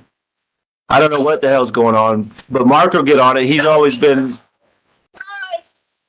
You call me the doctor. I lied to him. I was ashamed. He lied about his name. I got a piece of paper. And I saw the ID. We were trying to get the bike. Right. Tisha, listen, I there's something that I can, you can give me that can help fix this right now, okay? I don't know if you're willing to, I hope you are, but if you give me the name of the person, if I know this person, that I can fix it right now, okay? I guarantee you, I can. Yeah, I'm not gonna I can't. Well, who is it so I can tell them who to be looking for to protect you? I can promise you that. Tisha, I can't promise you that. I know they will work with you, okay? I know they will. I need the person's name so I can get Mark and tell them to go find this person. I hear people in the background. There's nobody here. I just need to know this person's name because if it's Travis or somebody related to Chance or somebody. Is it Travis? Because I know you said he was abusive. They're going to try to incriminate me. No, they're not. I don't know. I can't promise you anything. Listen, I will fight for you and fight with you if you're not involved in this and you give me this name. Is it Travis? Please. Listen, I'm gonna text Mark right now so you can hear me text Mark, okay? Because you can hear the little keystrokes. I'm gonna tell him as we're talking so we can get this ball rolling. To Who is listening to me? I hear nobody. That's me texting Mark right now to tell him to get Bethel to call you. crying. I hear somebody hollering. Nobody's crying and hollering. Just like the other day when you said that, nobody's here. I'm standing here trying to figure this out and get a name. Where is everybody else at? What, like Uncle Jeff? He's getting on a plane and Landon and her Aunt Veronica, they hit the road back to Dallas, and I think they're going to take Landon for the weekend because it's a 4-day weekend. So I'm here by myself, like I told you. They're getting Lena after lunch because she had a little lunch program going on. Okay, but that only matters if we can get this ball rolling. You could tell me this name, and then you can reach out to the police for immunity or help or whatever they can offer you. Okay. Telling anything so I get immunity. They're not tricking me. I They just- took everything I have. These people know where I'm at. They're in a gang. I will not. What kind of gang are they in? I don't know. Oh, Tisha.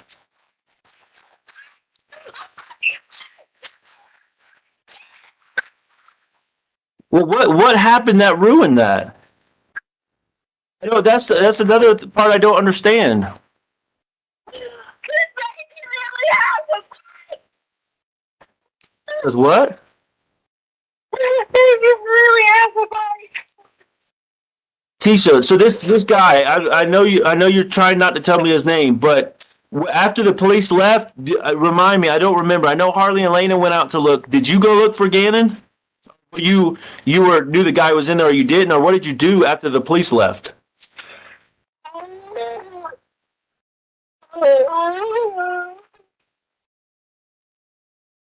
Tisha, did this guy kill Gannon?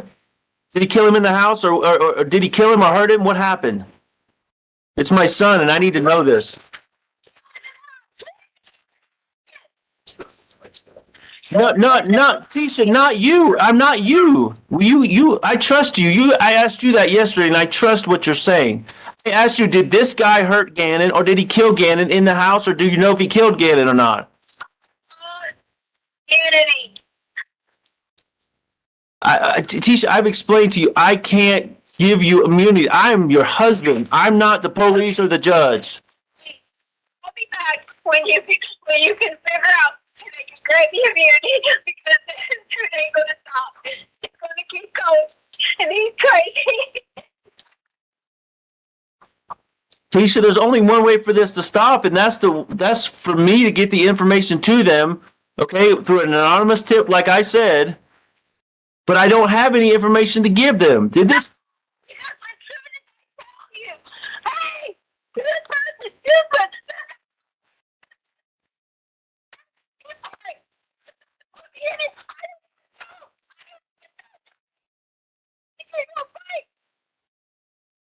Yeah, and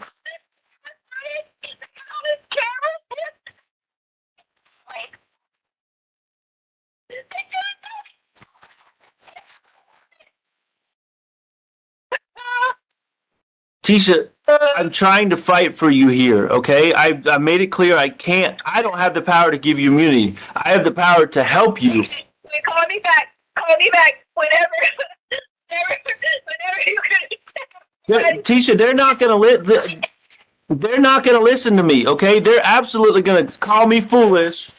I am trying to help you. They're gonna look at me like a fool. Tisha,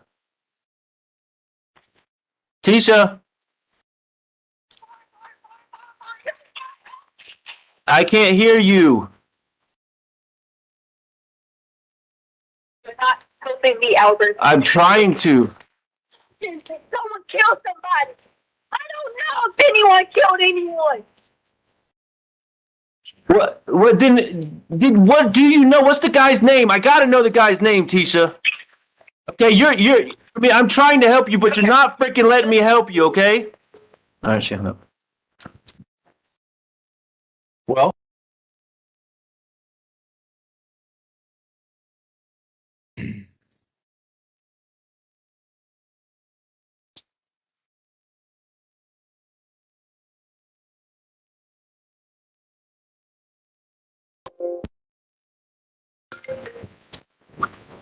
Hello?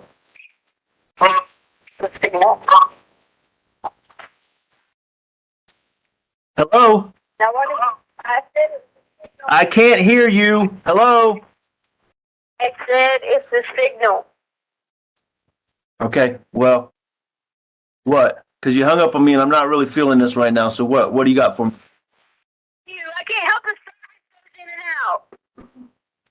Fine, whatever. You were being all nice, caring, listening, everything. Then all of a sudden you started being hateful. Yeah, because you got information I need for my son that everybody needs to get this boy back.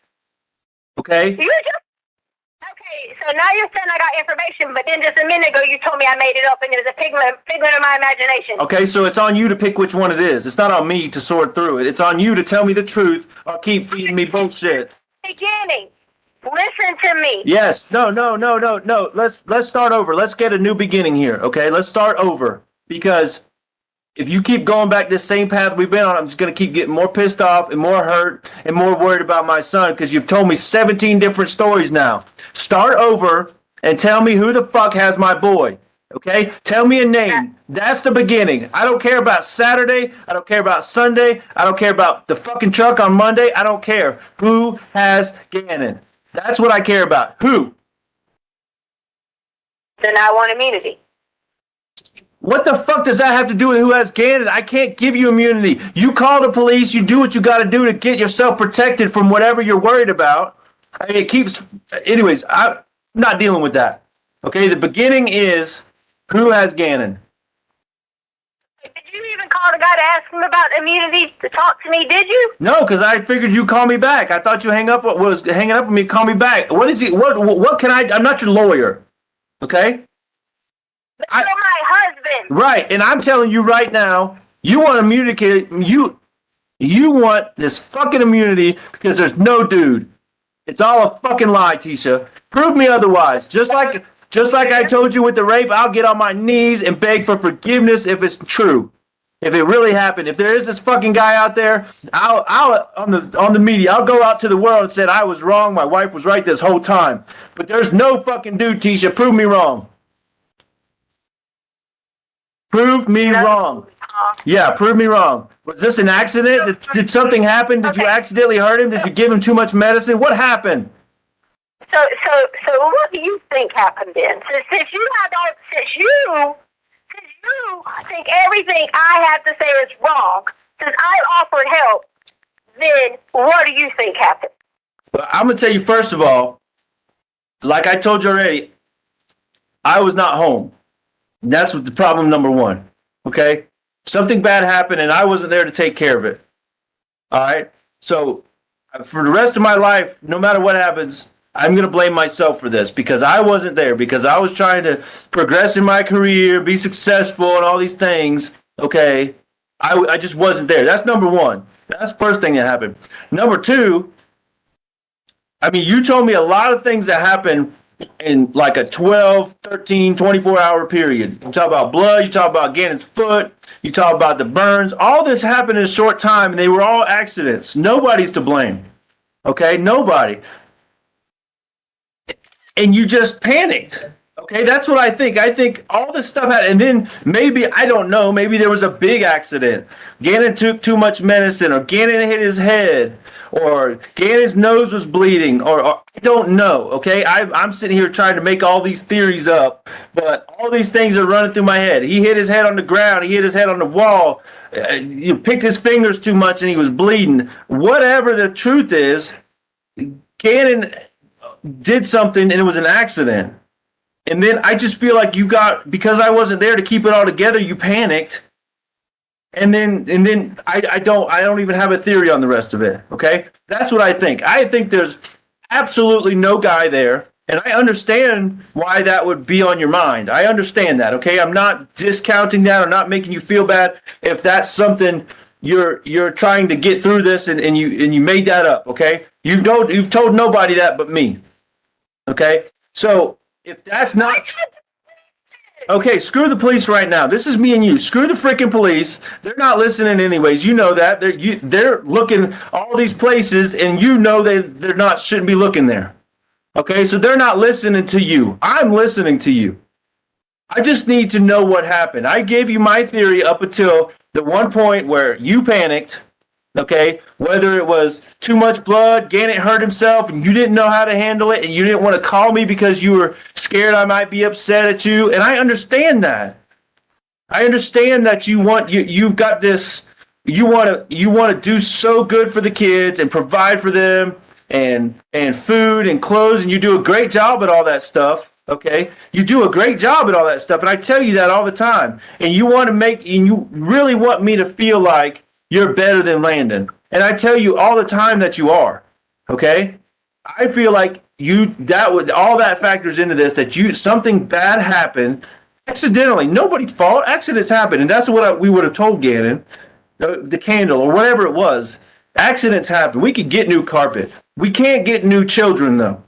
Okay, I tell you that all the time. We can't replace our children. We can replace clothes and carpet and couches. Who gives a fuck about that stuff? And you know I've told you that.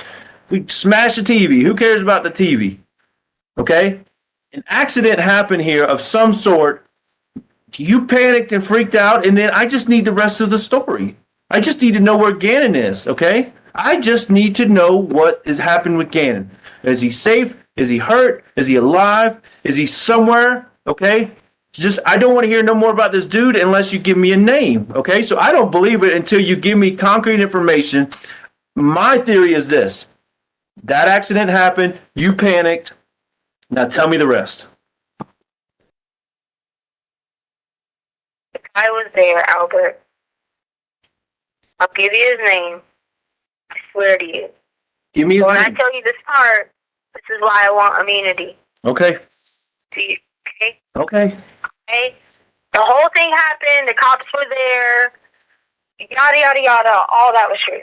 You keep saying I said all these stories. Is not what happened. I really was truly thought that Gannon was going out every day. I've been talking to somebody because he was asking me weird questions or whatever. And this dude trying to get your bike, he followed me. So I get to Petco. That's why I was looking in and out the doors of Petco. Oh, so so it wasn't about Gannon getting out. And I'm not talking junk. Okay. You jump in there. Okay, I'm sorry. I'm just trying to understand. Make sure he didn't get out because if someone was following me, I didn't want him to know someone was in the car. Okay. Again, that's why. Okay. All I was trying to do was go get you a bike. Then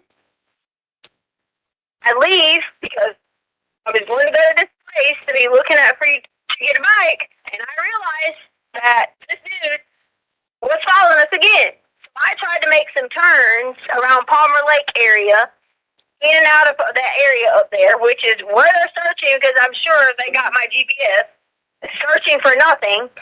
And then, when I had to come up the little hump, there's this dude. Well, this dude is in your truck with us.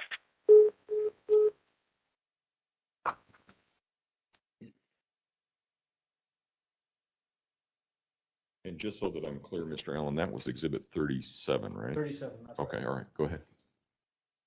Mr. Stauch, can you come back? Mr. Stauch, I remind you, sir, that you're still under oath.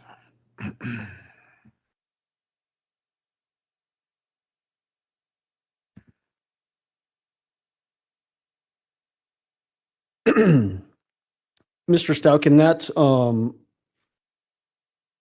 call, you said to the defendant, you want immunity because it's a lie, there's no dude. And then you said, prove me wrong. Did she ever prove you wrong? No, sir. You made mention of Gannon did something, an accident, and you panicked. What were you trying to do by saying those things to the defendant? Hello? What happened?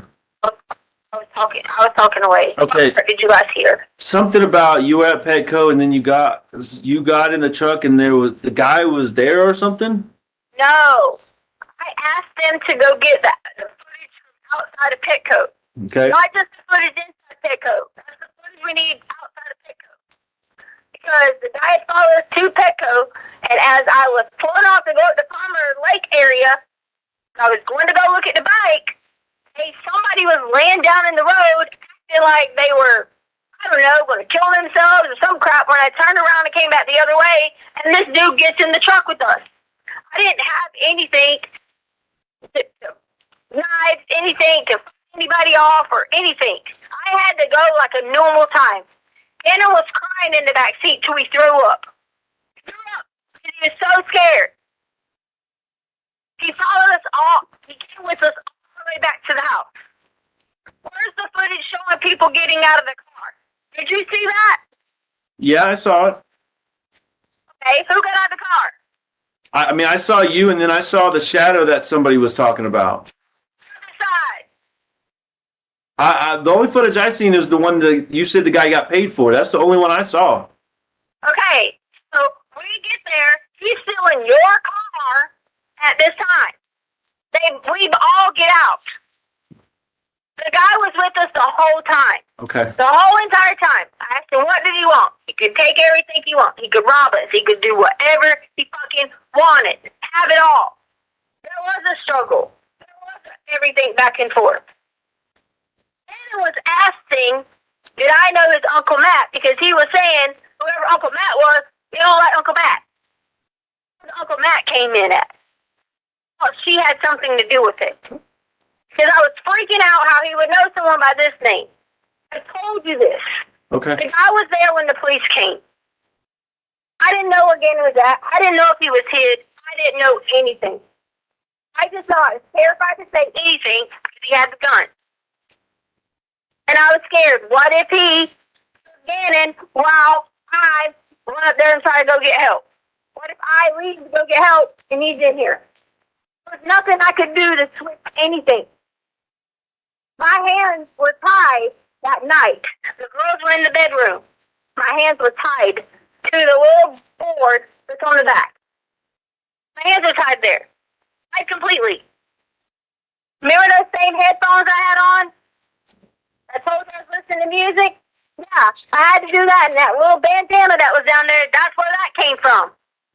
I couldn't scream, couldn't get help. Harley and Lena were asleep. It was just terrifying. All I could hear was Gannon screaming. I didn't know what was going on. I didn't know anything. Okay, Tisha, can I ask you a question? Please? What? Why would you need immunity for that when the guy he's the perpetrator, not you? Why would you need immunity for this? Because I didn't tell him. Because you did, okay. Okay, I mean. I don't know how bad he hurt Gannon. I don't know. There's no accident where I heard, and there's nothing like that. Immunity, because people keep saying that. No, because he was in Gannon's room. I just kept crying. To find his dude. He is Mexican. Or he was mixed with black. Dark. 5'7". I gave him the facial features that was on him. His name. Okay, hold on. All right, so let me just bear with me here while I sort through this. Okay, so you're at Petco, you pull out, and you're at the stoplight. Dude's laying in the middle of the road, or are you in the parking lot? We drove up to look at the night towards Palmer Lake. Oh, so the guy was at Palmer Lake laying in the middle of the road.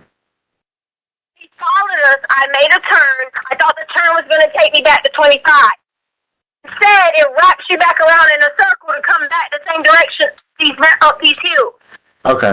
All right, so, yeah, let's stop for a second because, all right, listen, I'm going to be straight up again because I'm getting frustrated again because this is even more bullshit than the original 17 stories, okay? I mean, no guy fucking jumps in your truck. The car is locked when you're driving unless you stop and open the doors. Anyway, I'm not going to pick it apart. It's bullshit, okay? Yes. God. Tisha. No, it's not why. I want you to tell me why you panicked. Why did you panic when the accident happened? When Gannon did whatever he did, I mean, he made a mistake. Whatever happened, why did you panic? After Gannon was hurt, after he hurt himself, after he had an accident, after he banged his head or something, why did you panic?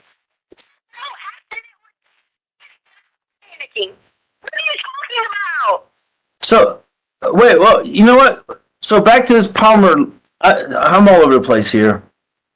Yeah, because you're trying to make it out to be me and it's not me. No, I'm trying to make it out to be, where's my son, okay? If you were in Palmer Lake and then Douglas County and whatever, you did all these turns and turned around and this guy was out there laying in the road, he got in a truck, why do they have your GPS in your car? You were in my truck. My phone. No, but I thought you told me yesterday you left your phone at Petco because you had to go back to get it. No, that was Gannon's phone.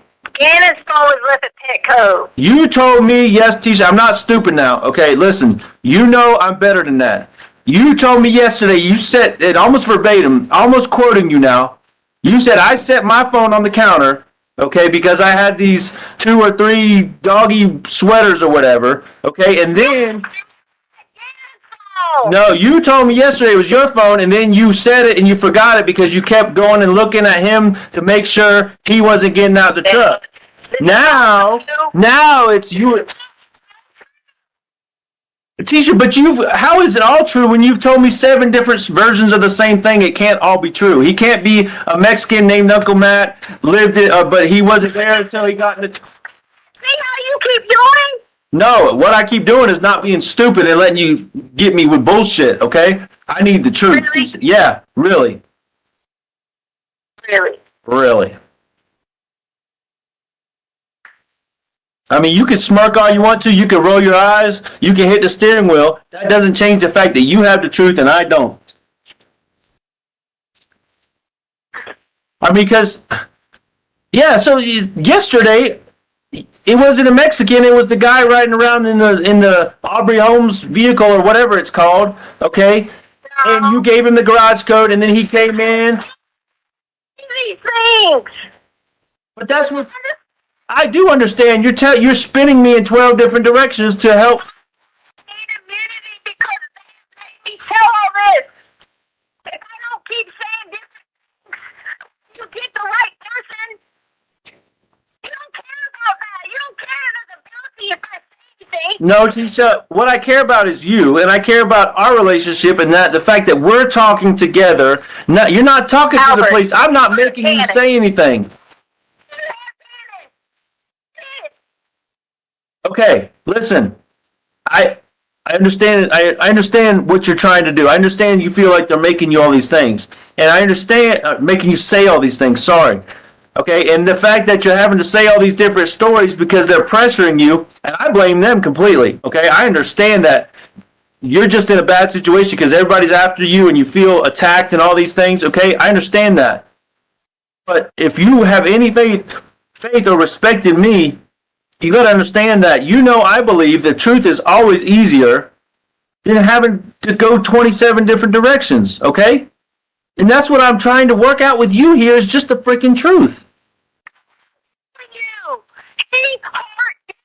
I was tied with my arm. Okay, well, who is he? Who tied you up? Who did this? You didn't do it. Who did it? Who hurt Gannon? Who has Gannon? Who wants the money? Who hurt you? Who is they? And how did he hurt Gannon? These are the questions I need to know. Who is he and who are they?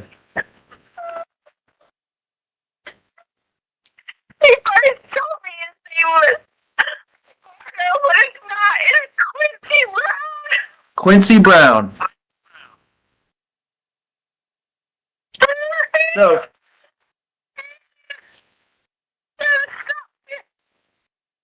So Quincy Brown is the one who has him.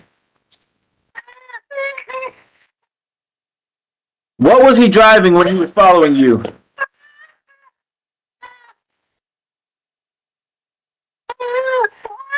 What was he driving when he was following you?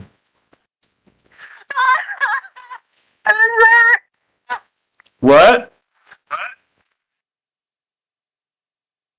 A red car.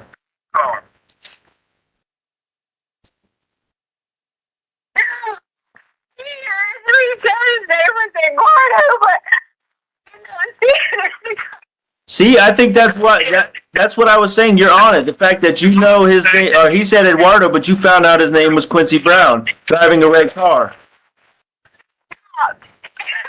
What? Wait, listen, wait. Going after me because I know who he is. How did he hurt Gannon, and how bad was Gannon hurt? I didn't rather get to see Gannon.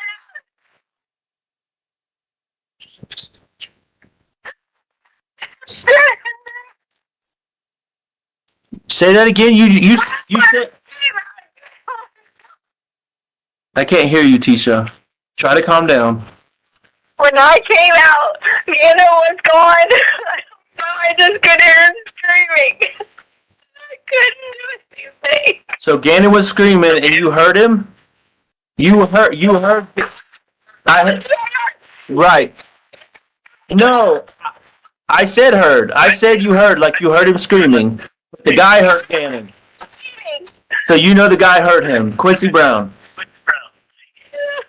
Huh? Yeah. Do you know what he hurt him with? Was he hitting him? Was he? I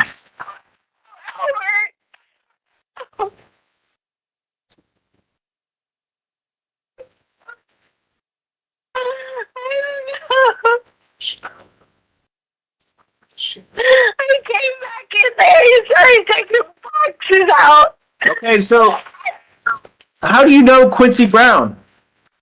How do you know it was him? He told me his name was Eduardo, but he came back in there taking boxes out. And I came Quincy Brown. I saw it. Oh, what boxes was he taking out?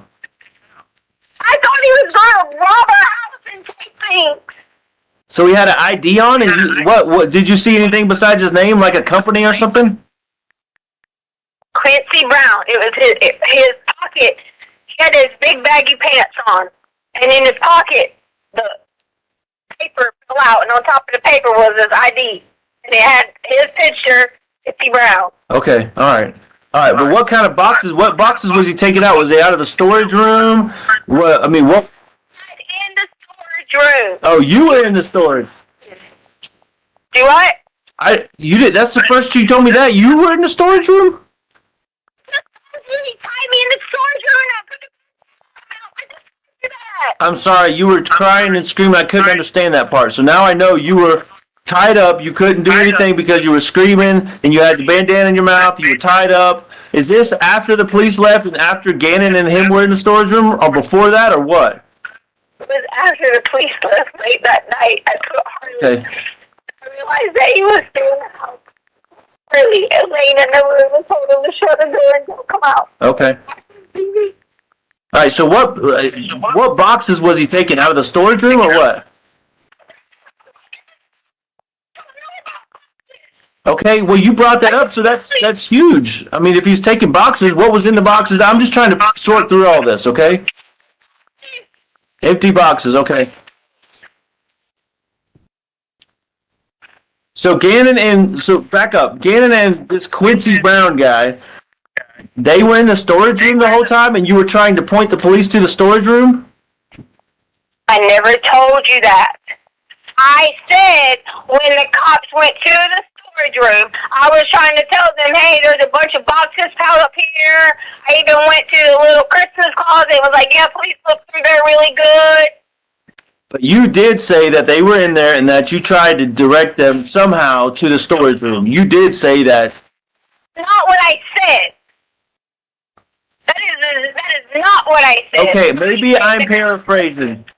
Telling him where hiding places were in the storage room. Then where the fuck were they?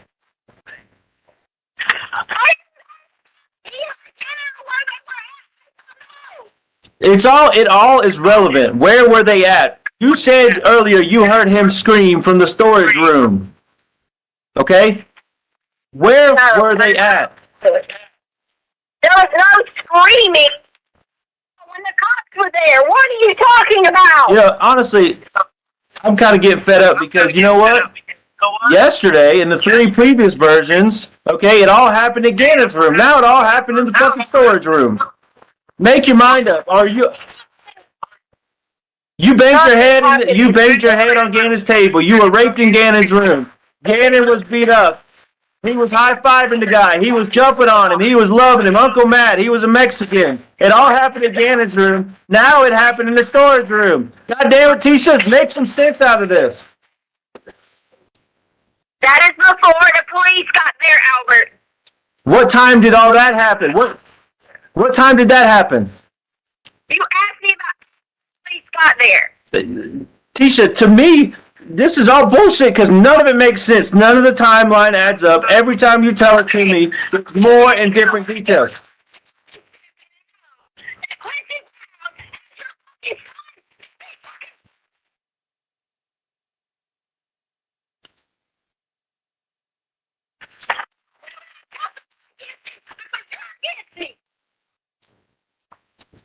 So, okay. Yeah, fine. I have my life on the line. Go get your fucking immunity. I hope you get it, because I don't want nothing bad to happen to you. I don't want nothing bad to happen to nobody. I want my son back.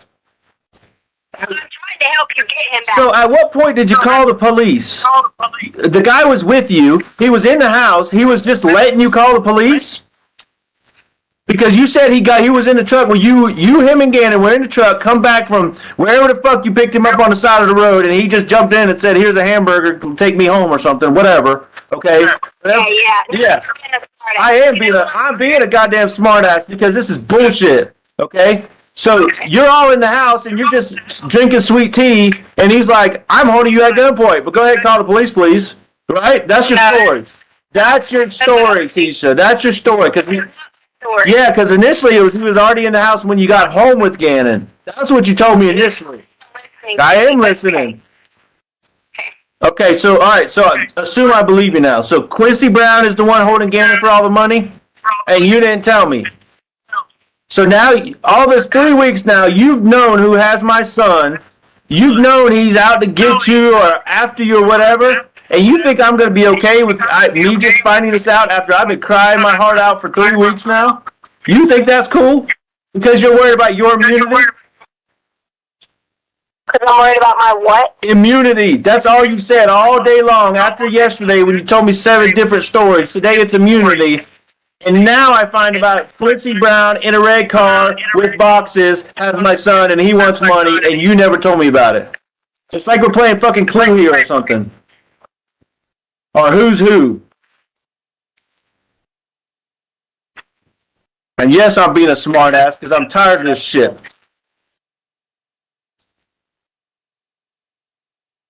I don't want nothing but my family and everything and Gannon to be there. I begged you to help me for days. I can tell you this. I begged you. But you would never have to not be around everybody and call me. Never. You know, it's funny. I'm going to stop you right there because it's funny. You started that statement again with, I just want my family and Gannon. So that's why you keep saying shit like that. No, Gannon is part of your family. He's not an and, he's part of it. That's why I don't believe that shit because you keep saying that. Go ahead. I am agreeing to testify against this. I am agreeing to even myself to walk out wherever money, risking a chance to fucking shoot me just to get Gannon. Hey, I'm going to tell you, listen, I know enough about immunity that you're not going to get immunity if you keep lying about this fucking Quincy guy. There's no fucking Quincy guy. There's no Eduardo. There's no Uncle Matt. There's nobody. Whatever. Yeah, whatever me all you want to, but there's no fucking Quincy. Yeah. Should have freaking told me about Quincy Brown from the get-go. That's why there's no fucking Quincy Brown. Really? Yeah, really, Tisha. Yeah, this is just blowing my mind here that you sit here and you want to be a family, the 4 of us in Gannon, like you say. You want us to get back together and be all intimate and, blah, blah, blah, blah, blah. But you keep fucking lying to me. 5 years of lies and now my son's gone. Where is Gannon, Tisha? Quincy, that's who took him. Where the fuck is Gannon, Tisha? Quincy Brown. Where? Where's Quincy Brown? He's obviously, you know something about him. Is he in town? Are you in town? Is Gannon in town? Who's anywhere? Nobody knows where anybody is except for you. Earlier, you wanted to help. You wanted to listen so we could go have him arrested. But now you don't have any interest in. I do. I'll let them know as soon as we get off the phone. Go look for a 5'7" Mexican guy named Uncle Matt that changed his name to Quincy Brown, that works for the home developer, that his ID fell out of his pocket, and he's out there with my son. I'll tell him all that. Now it's because I found out who he is. But you said you knew him. They're after me. Oh my God. Where's Gannon, Tisha? Quincy Brown took Gannon. You almost said his name different. Okay, is it Quincy Brown or? Brown is what I said. Where is Gannon?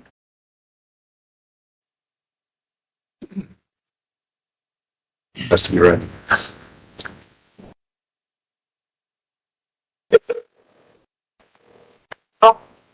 Hey. Hey, Are you ready now? Are you ready to talk to me? I have been talking to you. Okay, yes, you have. Okay. Where's Gannon? Quincy took him. Where's Gannon, Tisha? I just told you. No, don't tell me fucking Quincy Brown. Tell me where Gannon is. There's no Quincy Brown. There's no Quincy Brown. Where is Gannon? Where did you take Gannon? He took him. Why don't you put me in a lineup and let me look for him? Where did you take Gannon? Where is Gannon? Gannon anywhere. Yeah, but you told me you did. You told me you took him to Petco and to Douglas County and to back home. Where is Gannon?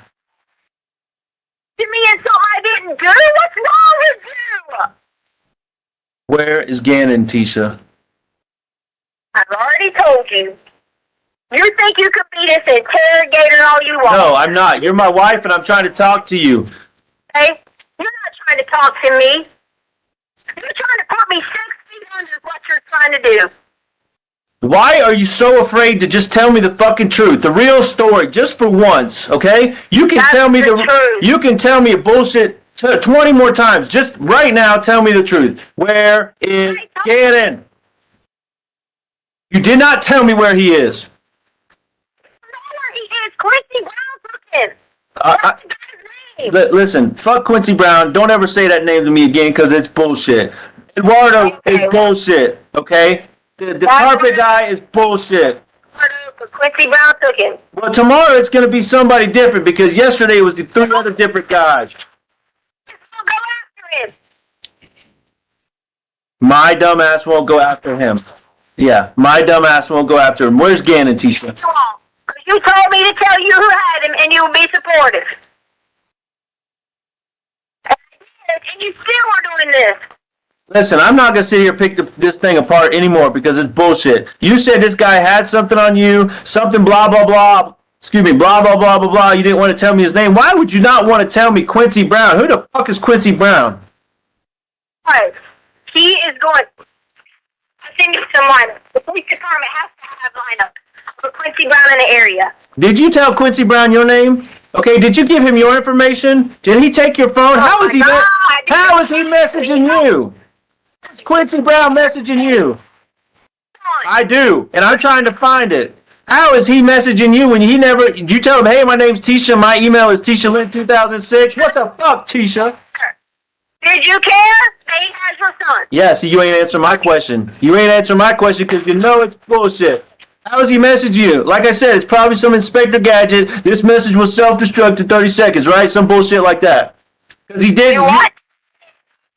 Talking about? Likewise. I don't know what the fuck you're talking about. This guy messaging you? What the fuck? He don't have your information? Okay, so he hasn't been outside of the hotel? Nope. Okay, then you're an idiot. Throw another one at me. What else hasn't he done? He ain't done shit. Because Quincy Brown don't fucking exist. Maybe they need to check you and Landon since your goddamn won't go look for it. Yeah, have them check me and Landon. They got all my shit. I turn all my shit in. My car, my phone, my email, my everything. They got all my shit. Well, they have all mine too. Okay? So I ain't worried about shit. Give me a place to look for Gannon. Tell me where he is. I don't. I'll go fucking look for him. What does Quincy Brown even look like? Is he the 5'7" Mexican? I mean, come on, goddammit. Come on. How is he messaging you? You never answered that question either. I'm getting messages. Ooh, so mysterious. Just because someone sends you messages, Albert, doesn't fucking mean it's social media or anything like that. I didn't say what it was. I asked you what it was. Certain ways. So. You even called it into the FBI. Oh, okay. Hey, there's this dude, blah, blah, blah, following us. Hey, there's another people following us. I've tried to help y'all. So, listen. I didn't tell you from the beginning who Quincy Brown was. Yeah, right. Don't give a shit. Yeah, because you knew I wouldn't believe you because it's bullshit. So you're telling me this motherfucker came in the, or got in the truck, come home, beat the shit out of you or whatever he did, beat the shit out of Gannon, took Gannon from the storage room or whatever the hell that's all about, and took him, and now he's got, I'll send you a picture. and now he's, yeah, send it to me. Send that shit to me right now, okay? Send me fucking Quincy Brown, okay? Because you're telling me this dude is out there. He knows you know what he looks like, and he's following you? Trying to do whatever he's going to do. He's got everything he needs. You don't release a reward. But you said that he's following you. Yes, ask for a reward. When are you going to send me this damn picture? I just sent it. See? Dark skin, mixed, his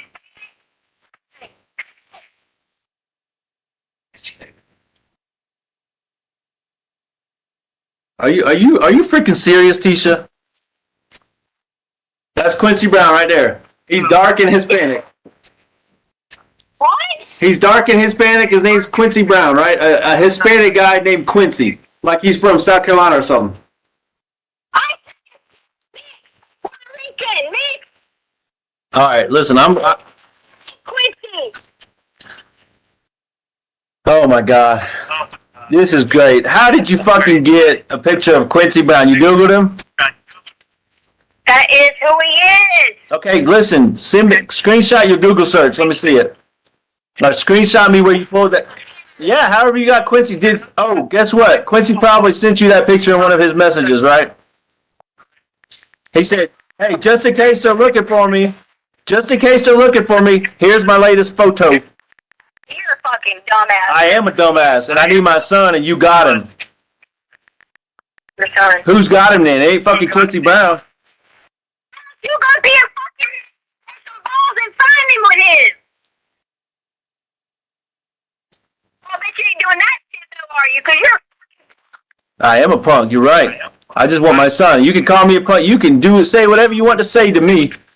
Okay? I just want. Quincy then. Where, Question him then. where can I find Quincy to question him? I don't fucking know. Your best friends in the police department can do it.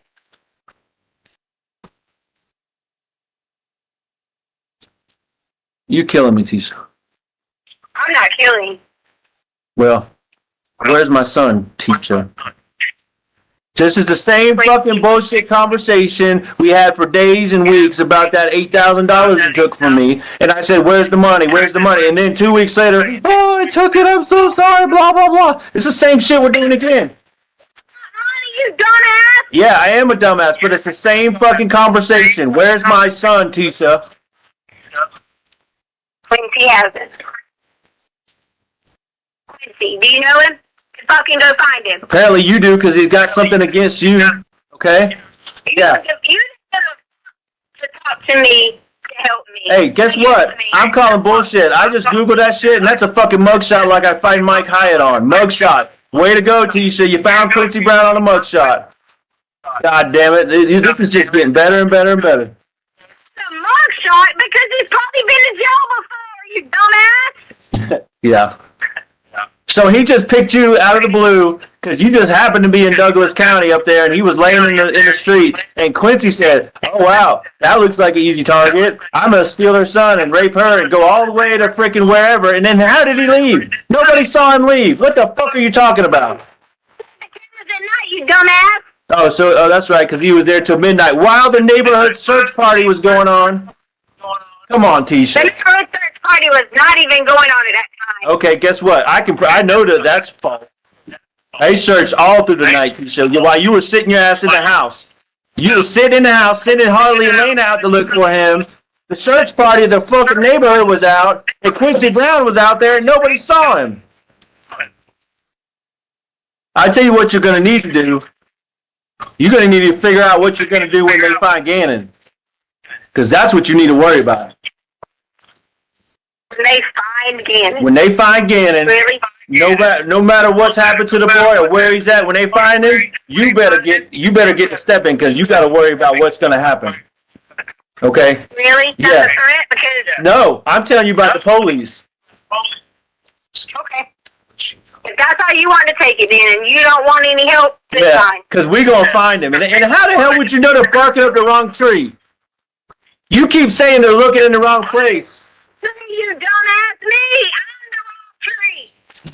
But that doesn't make any sense. They're looking where you supposedly told them Quincy Brown got in the truck at. What the fuck, Tisha? That's the exact tree they're looking at.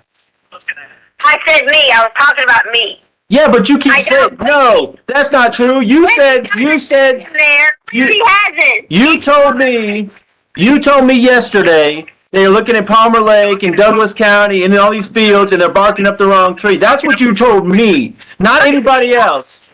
You dumbass. He hasn't in Colorado Springs. Where at? How do you know where he's at if you don't know Quincy Brown? If you're not involved, if you don't know what's going on, Not involved. you just fucking told on yourself. You just told on yourself. You know where Gannon's at and you're fucking lying. I don't know where Gannon's at. You just said he's in Colorado Springs. I said Quincy Brown lives in Colorado Springs, apparently. Now you're fucking twisting the words again, Tisha. Okay, where's Gannon? I don't have Gannon. You can curse me out, call me whatever you want, fuck all the bitches you want, do whatever you want, because I don't care about you. Good. I don't want you to. You got my son, and you know where he's at, and I need to find my son. You obviously don't care about my son if you're going to do all the things you did in that fucking candle video. That was bullshit. That's the same shit you tried to do to me, and you did it to my son. That was horrible. You should go to jail just for that shit, Tisha. Yeah. Yeah, absolutely. That's fucking abuse, and you know it. Had that little boy. No, you had him crying when all he thought he had made was an accident, and you had him thinking he was going to have to sell his Switch and his toys on the fucking video you put out there. I didn't see that. You put it out there. That's your fucking abuse. Didn't think he was going to sell his Switch? Yeah, that's Crazy. or what? Well, that was where it was going. The couch, or we got to sell this or that. I heard your words. And That's what's messed up. I was telling And I heard you make him cry, too. Where's my son? crying. Where's my son?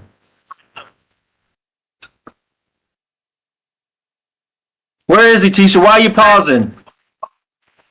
You don't care where he's at, so it don't matter.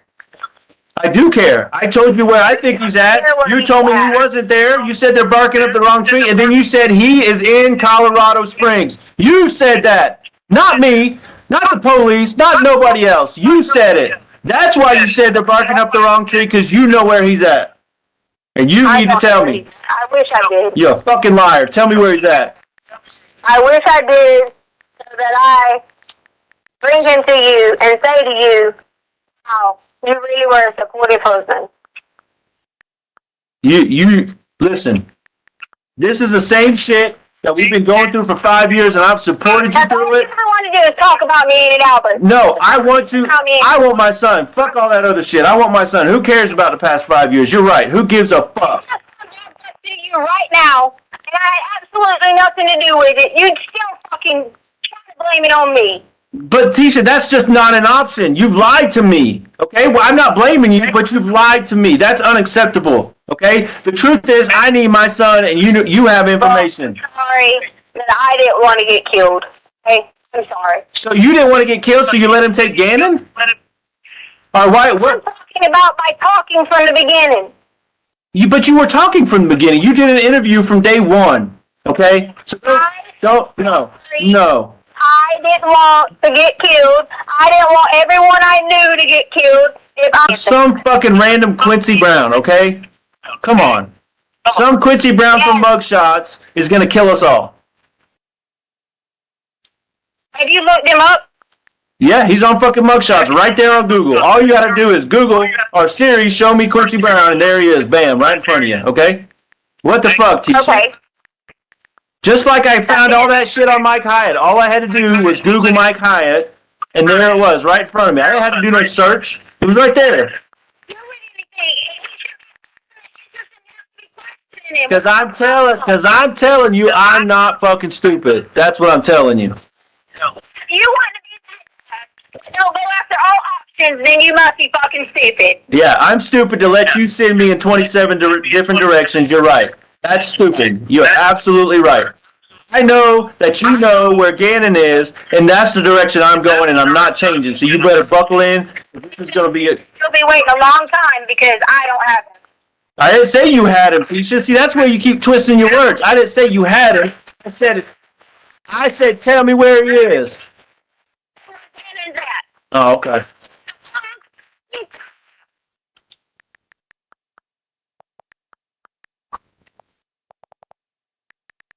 Damn time. Okay. Because I don't him. And I don't know where he's at. That every day. But you just said he's in Colorado Springs, so make your mind up.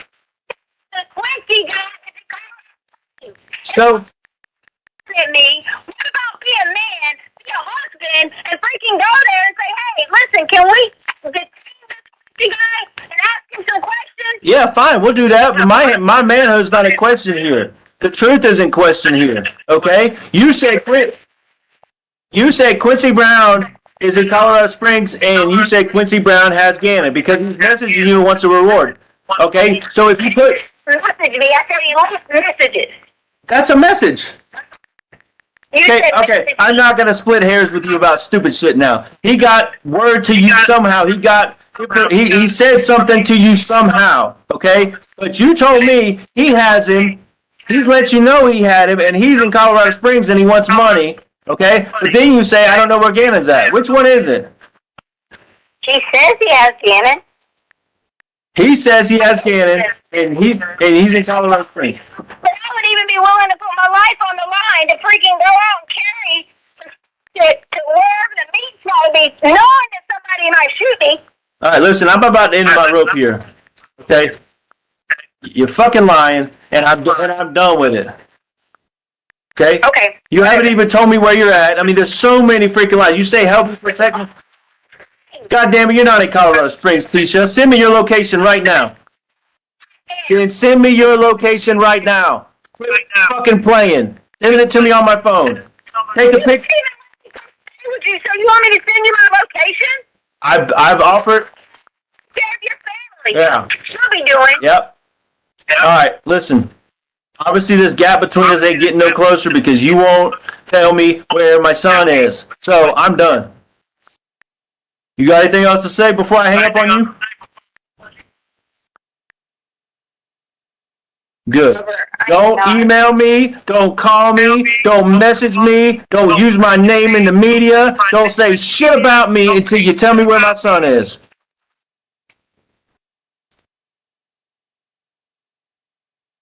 Mr. Allen?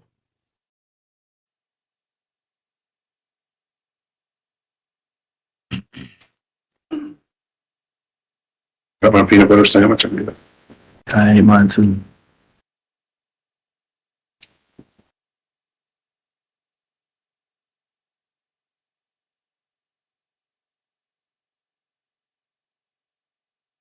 Hello? Are you still alone? What? Are you still alone? Yes. Okay, here, you asked for one more chance. Here it is. I'm going to shut up. You just say what you got to say. I ain't going to say shit. It's your chance. What's that noise? That's my water bottle. Do you love me? Yes.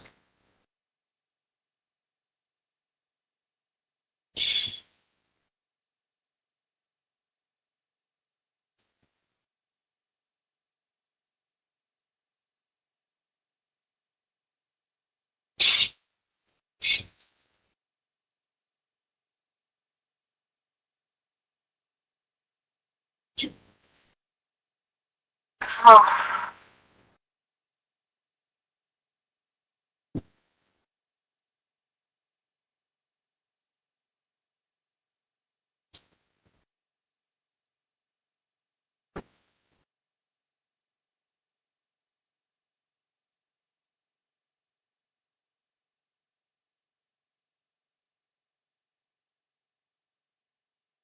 All right. If you know it's an accident, are you going to stand by me? Yes, absolutely, Tisha. I've told you that from day one. I'm sorry for all the stories. I just didn't know what to do.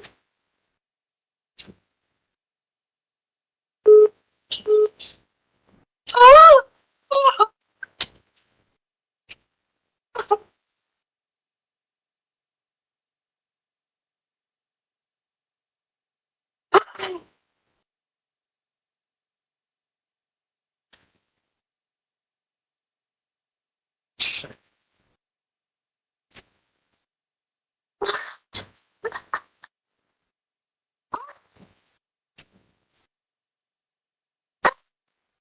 So we were going to get your bike.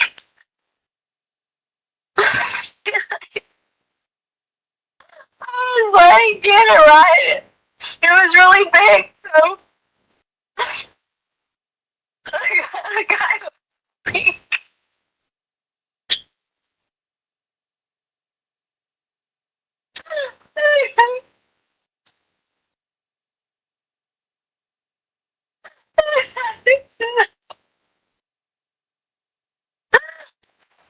You fell off of it. It hurt bad.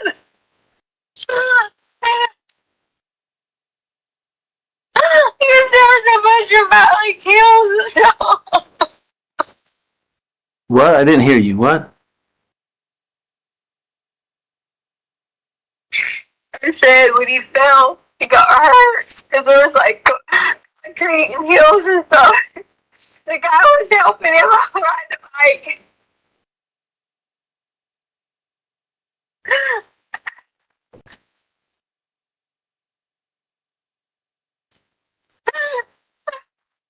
Tisha, babe, what, how bad did he get hurt? How bad it was, he was bleeding. Where was he bleeding from? His arms, his knees, his hand. So his head was bleeding? And this, oh God. He promised me he was going to go back to his house and get some bandages and call 911 because we had accidentally left him all in Petco.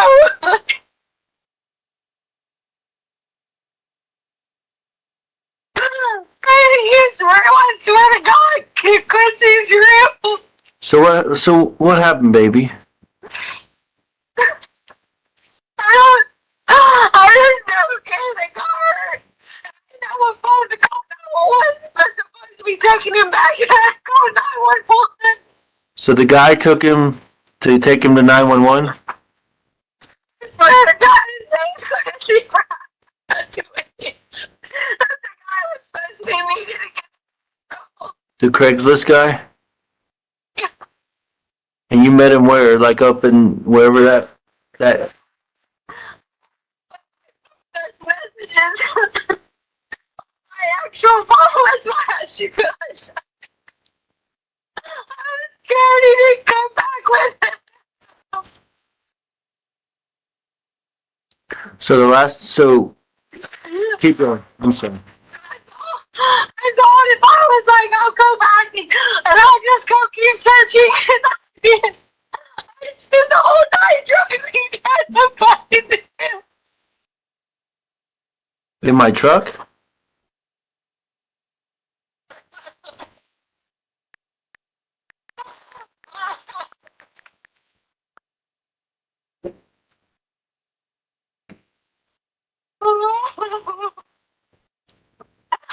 Sure, I'm sorry for these stories. I just didn't want to do because I didn't want you to hate me. Why would I hate you if it wasn't your fault? Because I couldn't get to him and I was bleeding from his hands and knees. It was an accident. Okay.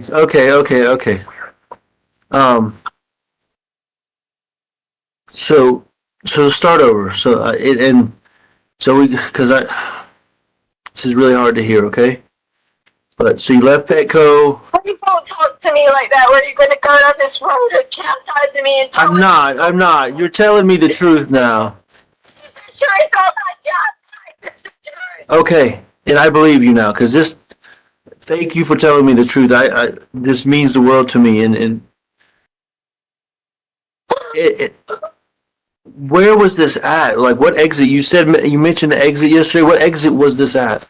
It was like 163. I don't know. It's on my phone. Okay, so if you can reach out to them and then give you your phone, then they could find it, right? Can you think of a landmark? Just like, help me find him, babe. Just help me. Because I can go search. I can go right now and search. That's the only reason I asked for immunity, because I think there's an accident. And I wasn't trying to cover up anything. I was trying to figure out why he took him. If I said something like he saw it hurt us in the house or something, I'm not. They would start looking for him.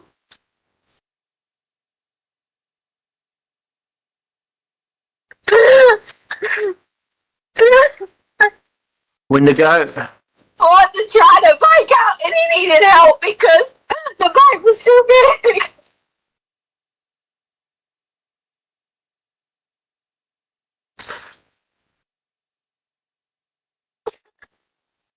And you want to know why I've been gone? Why my car's been in that direction? I've been driving up and down there all the time until they took my car.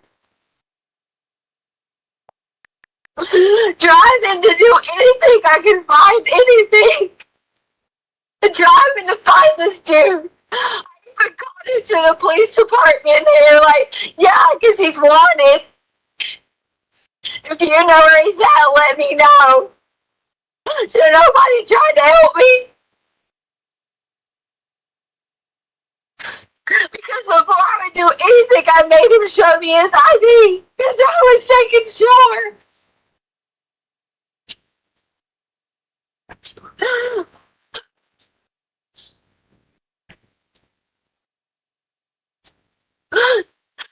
It's why they took me to bike today, that's all. But Tisha, hold on. You went to his house? Or where did you meet this guy at? Quincy Brown or whatever? Because if you went to his house, they can absolutely... Please. I'm listening. I need to tell you. Okay. He said to me that he would be off that exit. When I turn off the exit, you can look. Okay. I turned off the exit left because I thought that was the direction, but he thought I was coming from south. From north, so I turned off right and went towards the other direction, and I didn't see anyone with a bike in a store. Okay. So there was a store? He said there was a store. I said I didn't see anyone with a bike in the store. Oh. So I went the other direction. I got you. When I went the other direction, I see him with the bike, and I said, "Hey, there's the guy with the bike," and I made him show me his ID, and legit, we talked. Some kind of biking, and this was a tour bike, and I got a little nervous because I said, why would he have some tour bike and he's trying to sell it? You know, like, I was asking him questions like, did you not ride anymore? Did you get hurt? You know, like these stories I was asking him. Then I realized I didn't have the phone because I had left it at Petco. So then, Gannon was like high-fiving him and talking to him and stuff like that. So I assume, nice guy. Until he was taking Gannon, just helping him get on the bike to ride it. I was holding on to it just so he could see, and he was like, do you think your daddy will like this bike? Then the next thing you know, whenever they both slid, he slid with Gannon in the bike, and Gannon went, not necessarily tumbling, but sliding down, and he hit his head. And I ran over there. I was just trying to help because I don't want to have my phone.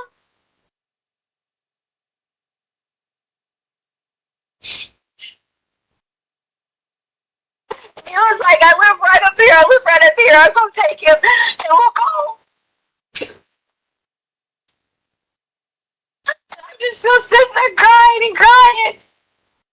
They gotta see me get off the exit.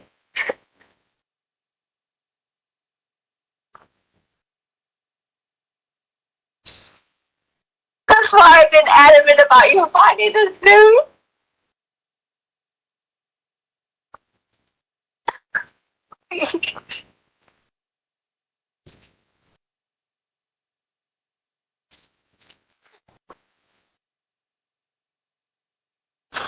All right, so so you got off exit 163? Nope, it was whatever county line or some shit like that was Oh, called. that County Line Road or whatever we always take? It was on that road? No, you had to turn off of that road. I went the wrong way to start with, so I turned right. Because he thought I was coming from the direction I was supposed to turn right. But this was the exit off 25 that you turned the wrong way, or off of County Line Road? Off of 25, you can get off and go both directions. Okay. All right. I'm trying to narrow it down so I can go look, but so was there anything else besides you said he scraped his knees, he scraped his elbows, he busted his head, and he had the burns on his arms. Well, there was some bad burns, Albert. The burns were just little bubbles from the fire. That had nothing to do with it. Now maybe it could have scraped them open some because he already had them, but Gannon was fine. He was talking to me. He wasn't complaining on any kind of pain. I would have took him straight to the doctor if the burns would have had any kind of pain to him. Okay.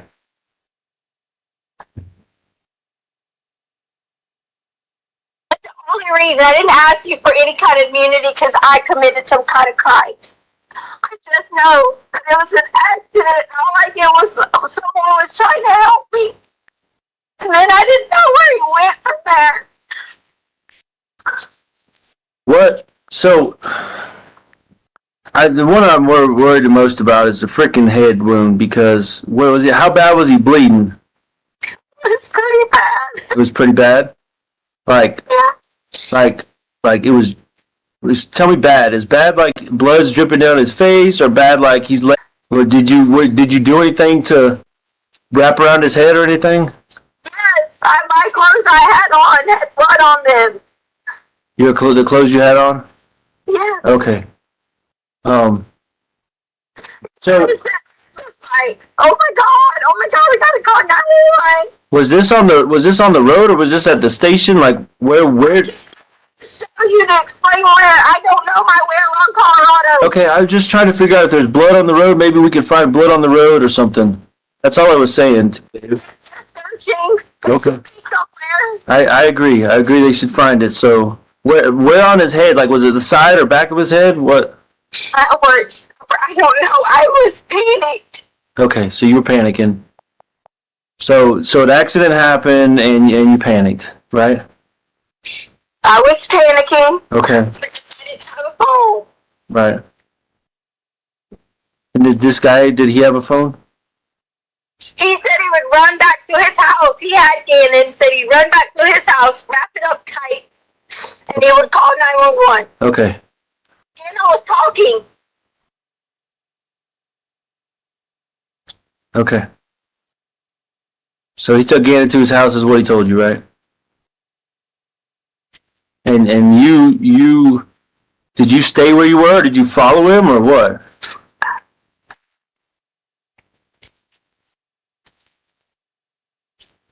Babe. No judging.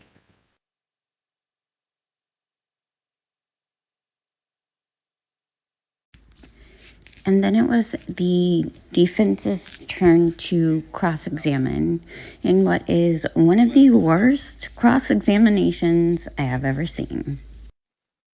January of 2017. You left on that Saturday? January 2020. January 2020. You left on that Saturday, correct? Saturday night, yes, sir, after work. And your mom had been there for a while? Roughly a week or so. I don't remember specifically. Okay. What did your mom do for a living? She is a nurse practitioner in the mental health field. Okay. Had you had conversations with your mom about Miss Stauch and her mental health? Yes. And you'd raised some concerns with your mom about Miss Stauch's mental health. Yes. And your mom thought she needed to be on medication. I don't remember that specifically. So. Okay.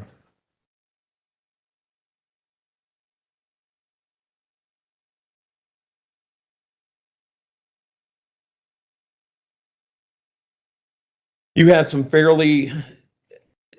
you left Saturday, slept most of it. You got in early Sunday morning into Oklahoma?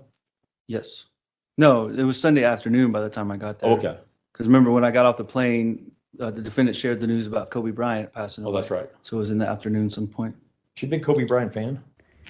Did he seriously just ask that? Who gave this guy a law degree? I don't remember. I mean, I think so. I don't remember that sticking out. More Derek Jeter was her, and the Yankees was the defendant's super fan.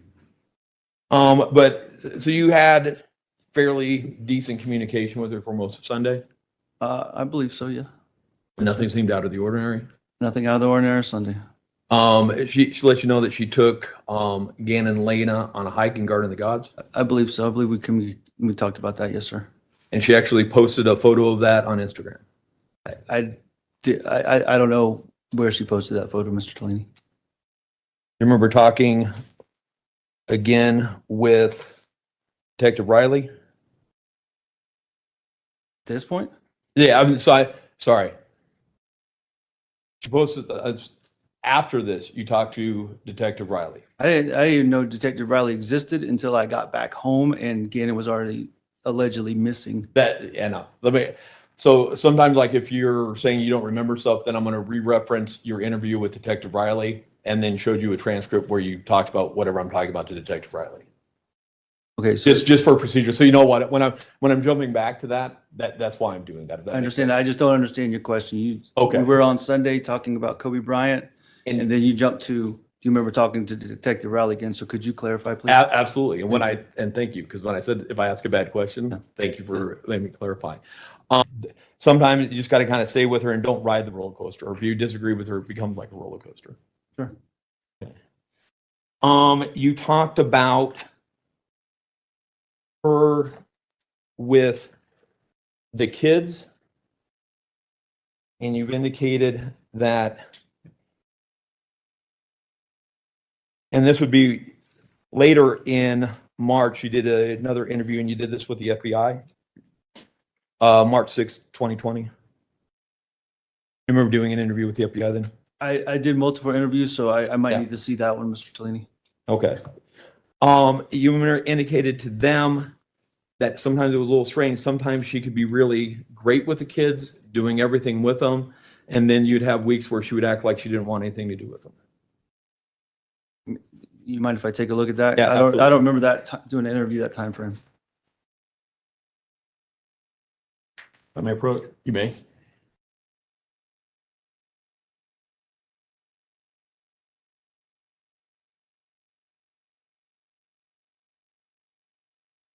Okay.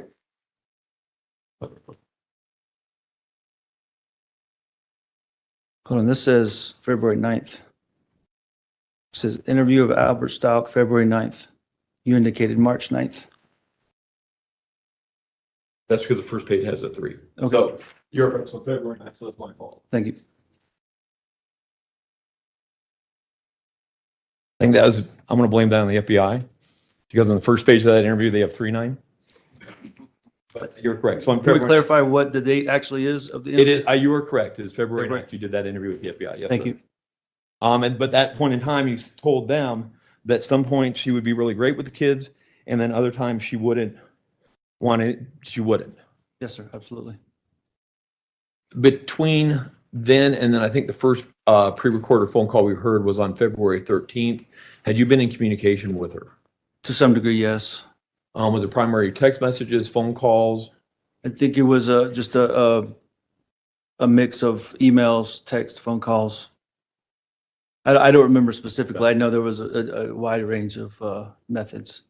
And at least, I mean, would it be fair to say by the time that you're doing these phone calls with her, I mean, you're convinced at that point in time she's the person responsible for your son being missing. At minimum, a person of interest, if you will, but Yeah. yeah, I had a high suspicion she was responsible. I mean, and part of that is because, I mean, one, what she was telling you things that weren't true about leaving the car there. So that was the first thing that really shifted, correct? When you say because, I'd rather tell you Oh. the because, but yes, that was one of the first things was that really put her as a person of interest in my mind, and I've said that repeatedly. Absolutely. And then she goes from saying that Gannon never came home to like a couple days later saying Eduardo was down there and raped me and took Gannon at gunpoint. No, before she left the house, the Oh. defendant told me the first rape story. We covered that yesterday. Okay. And sorry, thank you for clarifying that. So Yes, sir. she's still in the house with you when she comes up, changes from he just doesn't come home to to this Eduardo rape story. Yeah, I don't remember when the specific name Eduardo was given by the defendant, but the first rape story would have been Wednesday morning in the bed in a master bedroom, as I testified to yesterday. And then you're aware that she goes down to the sheriff's statement and does an interview about the rape story. I believe that was later that morning or early afternoon. I don't know specifically when she got there. Okay. I mean, and at that point, I mean, it's fair to say now, I mean, whatever suspicions, I mean, your suspicions have become more heightened at that point about her involvement. When it goes from he doesn't come home to this seemingly ridiculous story. Yeah, and I've been pretty clear Yeah. from the point of not finding her car where the defendant said it was. From that point forward, everything just compounded, and my suspicions just got worse and worse against the defendant. Absolutely. And indicated that sometimes her and Layden seemed to work together to try to get you. Yeah, probably in jest, but Okay. yeah. And then other times they appeared to be at each other's throats. Who's they? Miss Stauch and Layden. Lena? If I said that. Not Lena, Layden. He can't even get her name correct. Landon? Landon, I'm sorry. Okay, yeah, Landon. I okay, apologize. then I take back what I just said, yeah. Can you start over with Okay. Landon? Because I thought you said Lena. And yeah, Landon. With your first ex-wife, you indicated that sometimes her and Miss Stauch would work together like they were out to try to get you, and other times they were at their throats constantly. Yes, sir. You indicated, and again, if I'm jumping back and forth, that Miss Stauch would take lots of trips out of the blue and you didn't know where she got the money to do it. Yes, sir. You indicated when you talked to the district attorney's investigator that sometimes Miss Stauch likes to refer to herself as Taylor. Yes, sir.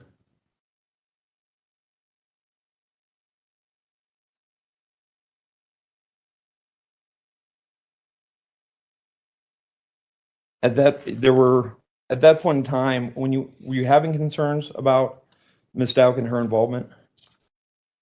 When you had the interview with Detective Riley And her involvement in what, Mr. Tellini? in the disappearance of your son.